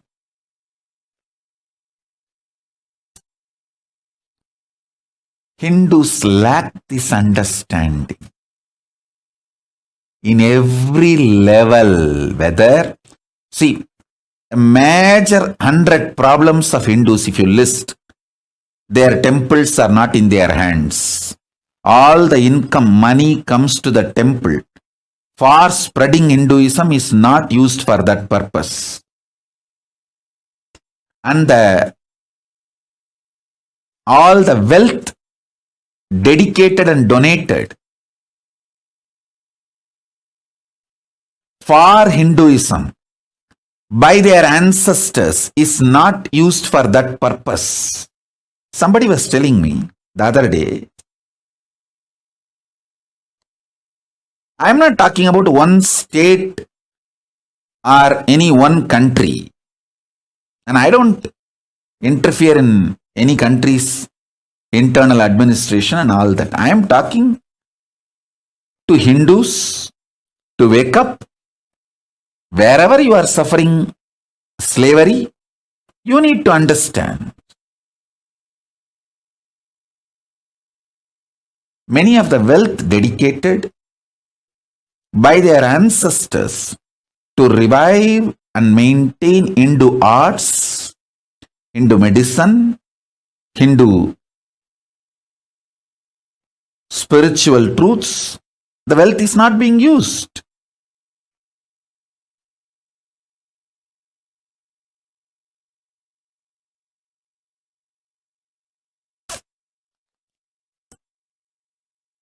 Whether it's a political slavery or the persecution Hindus suffering or not having the religious freedom to own their religious worship places in their control, not having the freedom to practice their religion as they want, as the agamas, their religious scriptures describe, not able to maintain and hold their religious organizations or religious wealth under them.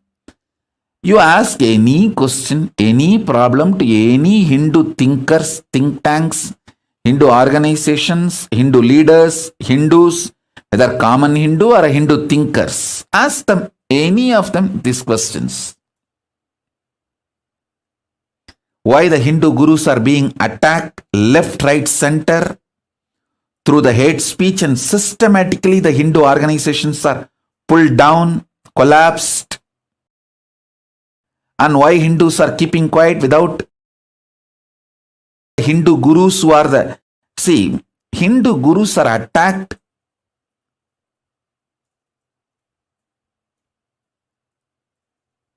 to destroy Hinduism. Please understand, the anti-Hindu elements, their goal, their aim is Hinduism. Because the Hindu gurus are defending Hinduism and promoting Hinduism, they are being attacked. And Hindus are not waking up to this truth. You ask any of these questions, this top 100 questions, top 100 problems. You list top 100 problems of the Hindus. Getting bullied in the cyberspace. So much of cyber bullying. All the major social media organizations are anti-Hindu. Racist. So much cyberbullying, racist attacks on Hindus. They don't have their temples under their control. Their gurus are being attacked left, right, center. Every day one guru is pulled down with false accusations, false cases, lawfare, hate speech, very systematically. List all these 100 problems and ask these questions. Everyone will say, oh, I am doing whatever I can. But others are not doing. What can we do? We need Hindu leaders who understand collective integrity truth. It is collective integrity which is going to keep the ship stay afloat.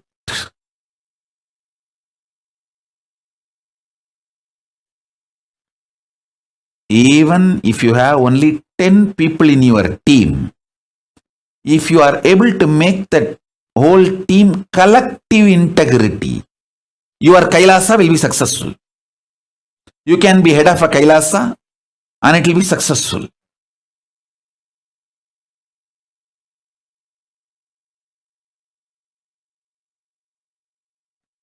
I tell you,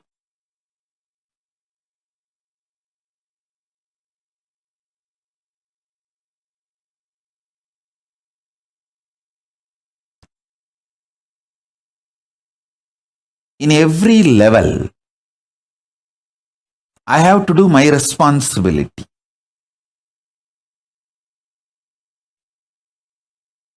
In my responsibility, things to do list, foremost, first priority is to bring all the great superconscious gifts from Kailasa and share it with you all. That's my first priority. As I told,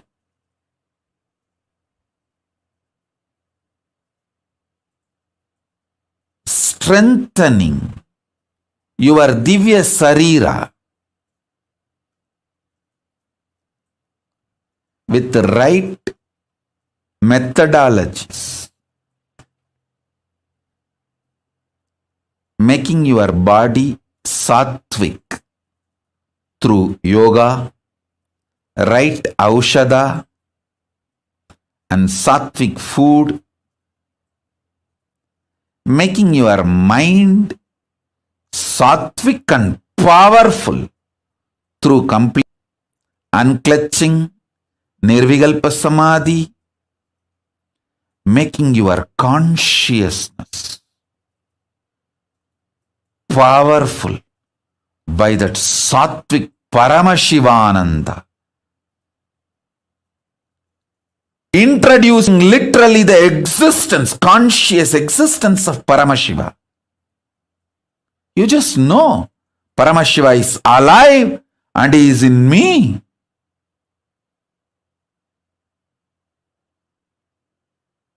He is sitting alive, blissful, with his broad Swarupa.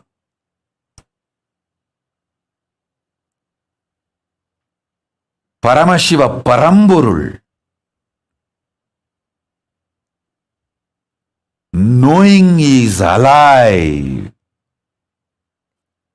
in you.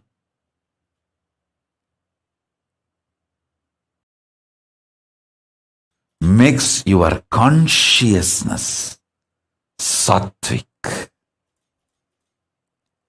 My first and foremost responsibility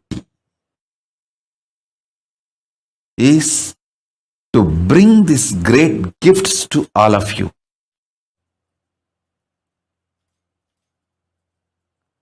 And to bring these gifts to all of you and share it with all of you, making all of you enlightened and enjoy. This is my first and foremost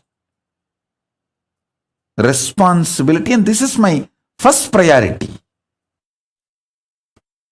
My second priority, second work is making all my Sangha, people who have given their life to me, making them understand the great truth of collective integrity. As I told,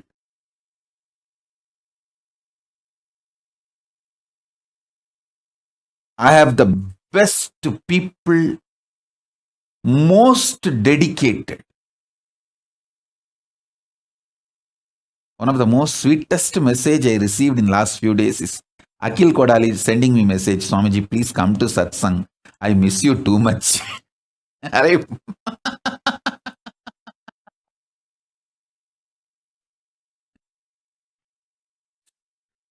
I could not control my laughter. Actually, This message from Akhil Kodali has put such a wide smile on my face. Hey, this fellow having so much romance and love.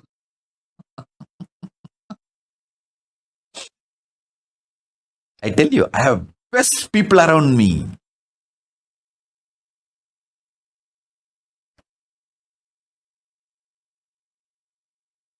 Akhil will give anything he has for me, will not even think he has given that to me. He will literally feel he is enjoying that through me. That kind of a love. I have such highly integrated people. But unfortunately, all of them need to understand the importance of collective integrity. It is only the collective integrity which will keep the ship afloat, successful. Write 108 times collective integrity, collective integrity, collective integrity, collective integrity. Not selective integrity or individual integrity alone. Individual integrity is okay, good. But it is collective integrity. Only that can keep the ship afloat and successful.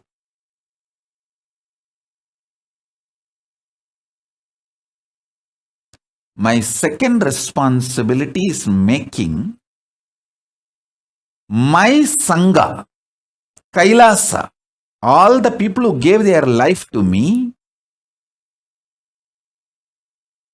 who gave their individual integrity to me, making them realize collective integrity is important. I think in all our ashram, in every room, we should put a small board beautifully. Collective integrity keeps the ship afloat. Not just individual integrity. So, the people who are working in accounts department, distributing money, and the people who are working in Goshala and keeping the Goshala clean and cows healthy, happy, and the people who are doing the agriculture and growing the herbs, and people who are doing puja in the temple, everyone need to have integrity to keep the ship afloat. The collective integrity only will keep the ship afloat. Making the people who declared their integrity to me, making them realize the importance of collective integrity. I have some people highly dedicated, like Sri Shanta Priyananda. He will be absolutely obedient to Guru Vak. Anything I say, he will simply obey. But complete loose, cranky. He cannot even talk to others. Make a simple coordination.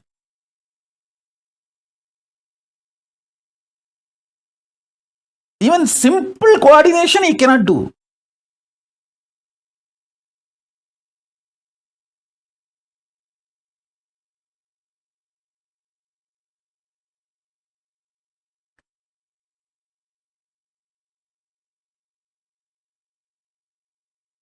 Sri Shanta Priyananda, write 108 times.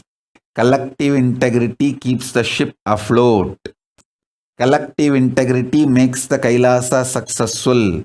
Collective integrity only will make my life successful.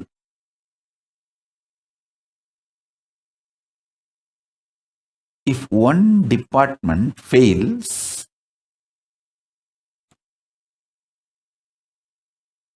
then be very clear, everyone is going to not only lose the job, lose the life, because the ship is going to sink.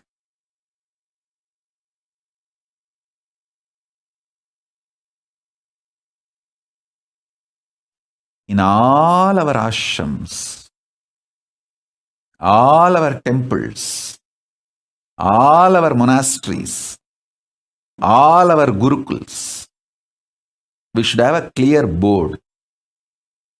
Almost like every hall, every room, even the devotee's house where you are literally living like an extended Kailasa, you should put a board. It is collective integrity that makes your life and Kailasa successful. People who can make collective integrity successful are the leaders. Working with others, whatever need to be done, making it happen.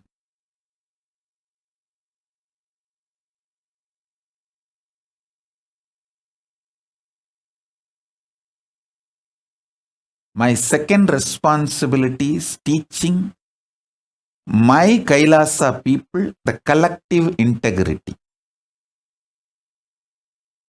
Third, my third work is making Hindus aware how they are being cheated, exploited, destroyed, hit, persecuted.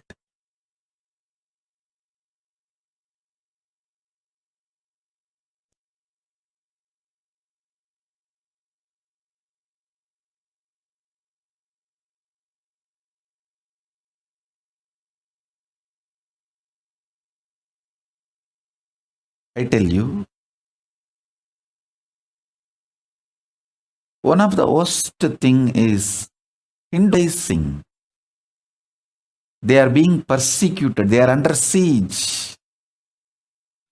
Very active war is going on. Hinduism is the fastest shrinking, dying religion. Sorry for using the word dying. Fastest shrinking religion. Go and see the statistics. Don't try to come and kambusutufai here. Go and see the statistics. Hinduism is the fastest shrinking religion. Just see last 100 years track record. You will understand what I am saying.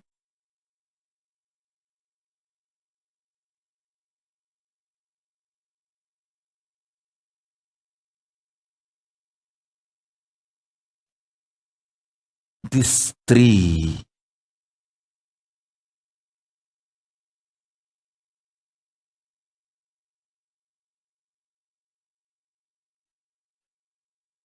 are my important responsibilities.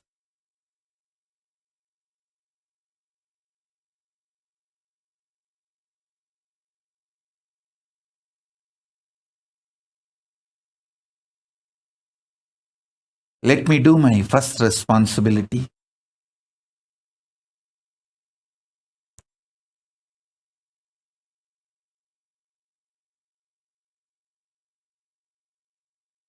Inspiring, initiating,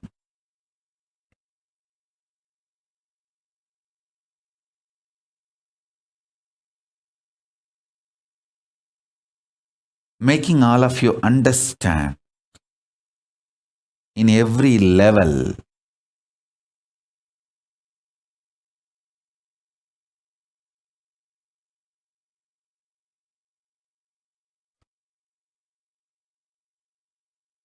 working with your body, with your mind, with your consciousness, and experiencing Divya Sarira, the divine conscious body.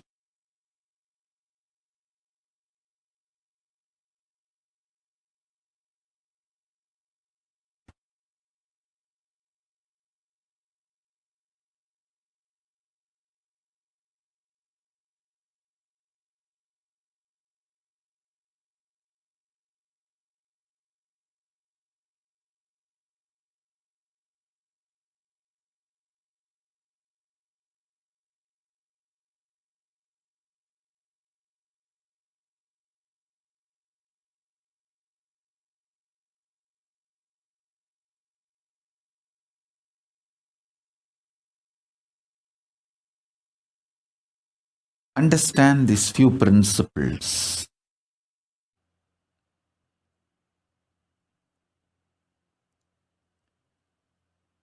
These few principles which I am going to share with you all now are like universal.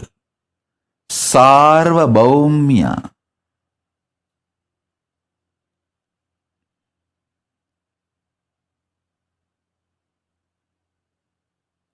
Vrataha. These are like universal vows, universal principles.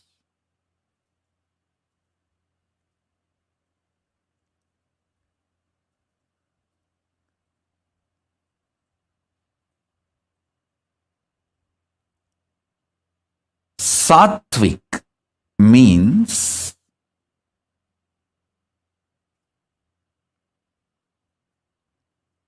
anything which awakens the qualities of consciousness in you, like extreme love, fulfillment. I tell you, when I manifest from Samadhi, the kind of the love and joy, excitement, intensity I feel, actually this withdrawing from the society, I am enjoying like anything. I am basically a loner. Enjoys is aloneness. I don't feel intimidated or disturbed by the crowd. Thousands coming. No, I don't feel disturbed. It's not that I hate people. No. My space, just being with me in Samadhi.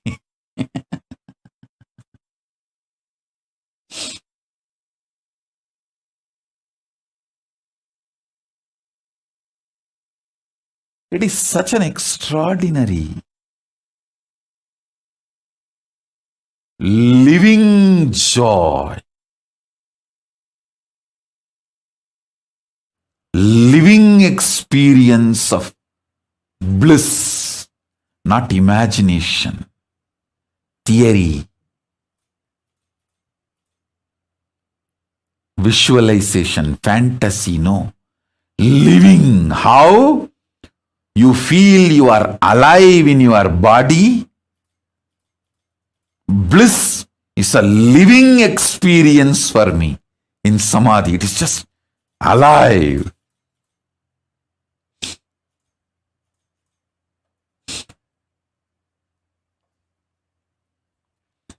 Anything infuses that bliss, alive, as living experience in you is sattva.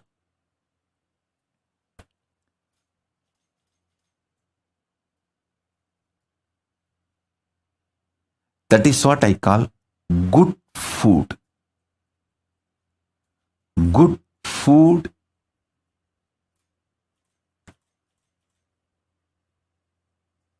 food is sattva. Sattva is the good food.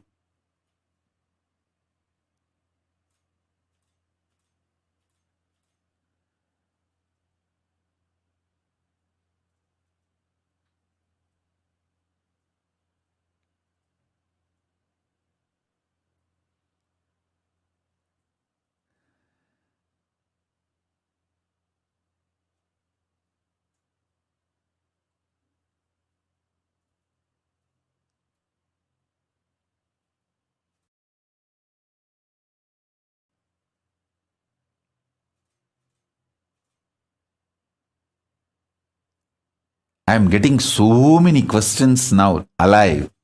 The live questions. Bhushanananda is asking, dear Swamiji, what more can I do to keep the boat afloat? Bhushanananda, first drop all your fears, delusion. Go back to Adi Kailash. Decide your life is to keep the collective integrity. sincere decision, intention to keep the collective integrity is enough. That will inspire everyone. Please understand, anyone who lives in my Kailasa, all over the world, whether it is a Adi Kailasa or Salem or Biddi or Tiruvannama, anyone who lives in my Kailasa, naturally, they have declared their individual integrity to me. They don't need to be inspired. They need to see others are also working for collective integrity. So let me also work for collective integrity. That's all. We just need few examples who are sincerely working for collective integrity. Then everyone will simply decide, yes, collective integrity is my life. Collective integrity is my life. Collective integrity keeps the boat afloat. Keeps the ship afloat. They just need few examples who are sincere to work for collective integrity. Bhushanananda, go to Adi Kailasa, be an example. Through your sincerity, show that you want everyone to come to collective integrity, constantly holding the space, talking to everyone, reaching out to everyone, inspiring everyone, educating everyone about the collective integrity and how only collective integrity is going to make the ship afloat. Individual integrity alone is not enough to keep the ship afloat. You realizing and making everyone realize, that will only make the ship afloat. Bhushanananda, I know you are integrated to me individually, but you need to work for collective integrity. That is what is the real leader. Leader is a person who works for collective integrity. Not just individually integrated.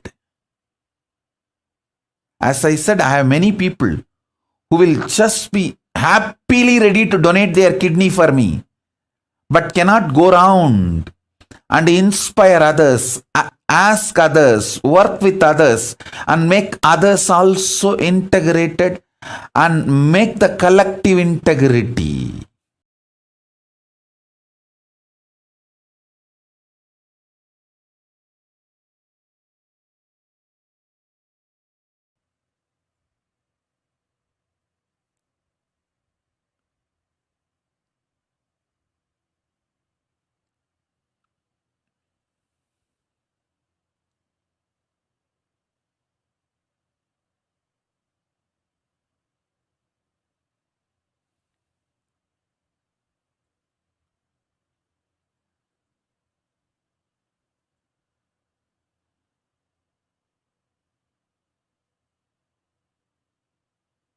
I'm just seeing all the questions, live questions.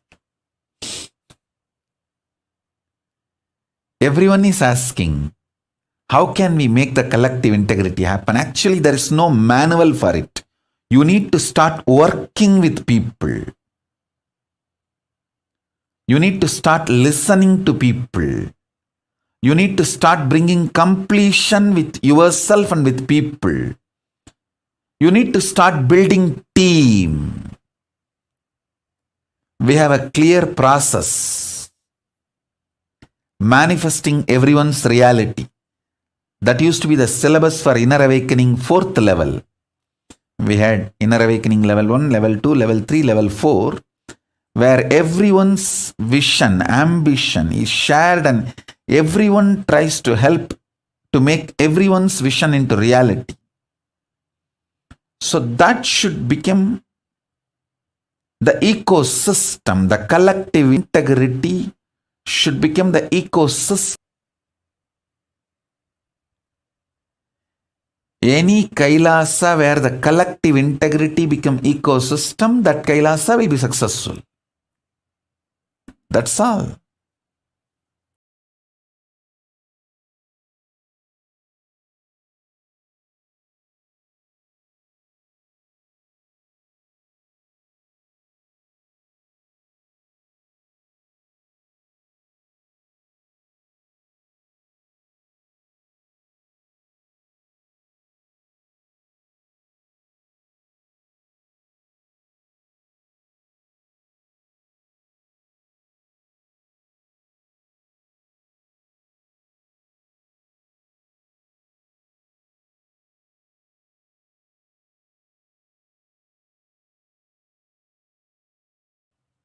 Maybe you can all think about collective integrity and have a Vakyartha Sadas about collective integrity. Not having collective integrity is the source reason and sole reason for all the problems of the Hindus. Any Kailasa brings collective integrity as the ecosystem will be successful and solve all problems of Hindus. See, when a collective integrity is brought, everyone in the team will be successful. Everyone will be successful. Simple, super determinism to have a collective integrity brings collective integrity. That's what I am doing. How much I am attacked, abused from externally and even from internally, how many ways I have been attacked. But super determinism to keep the collective integrity, that made the Kailasa successful. Kailasa happened. That is making the Kailasa stay afloat and successful. Let's do Vakyartha Sadas on this and bring all your questions. I'll answer all those questions tomorrow. The next satsang live. The next live satsang. I don't want to say tomorrow. Next live satsang. And also we will start the Parashakti, Paramashakti, Devi Bhava Darshan and Akashic readings.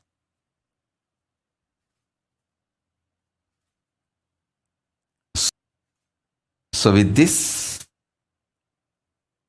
I bless you all. Let's all work on this collective integrity. Let's all radiate with collective integrity also. Integrity, authenticity, responsibility, enriching, causing, living Paramadvaitam, the Shuddhadvaita Saivam, the state, space, powers, being, superconsciousness, and Kailasa of Paramashiva, Paramashivoham, Om Nithyananda Paramashivoham, the eternal bliss, Nithyananda. Thank you. Be blissful.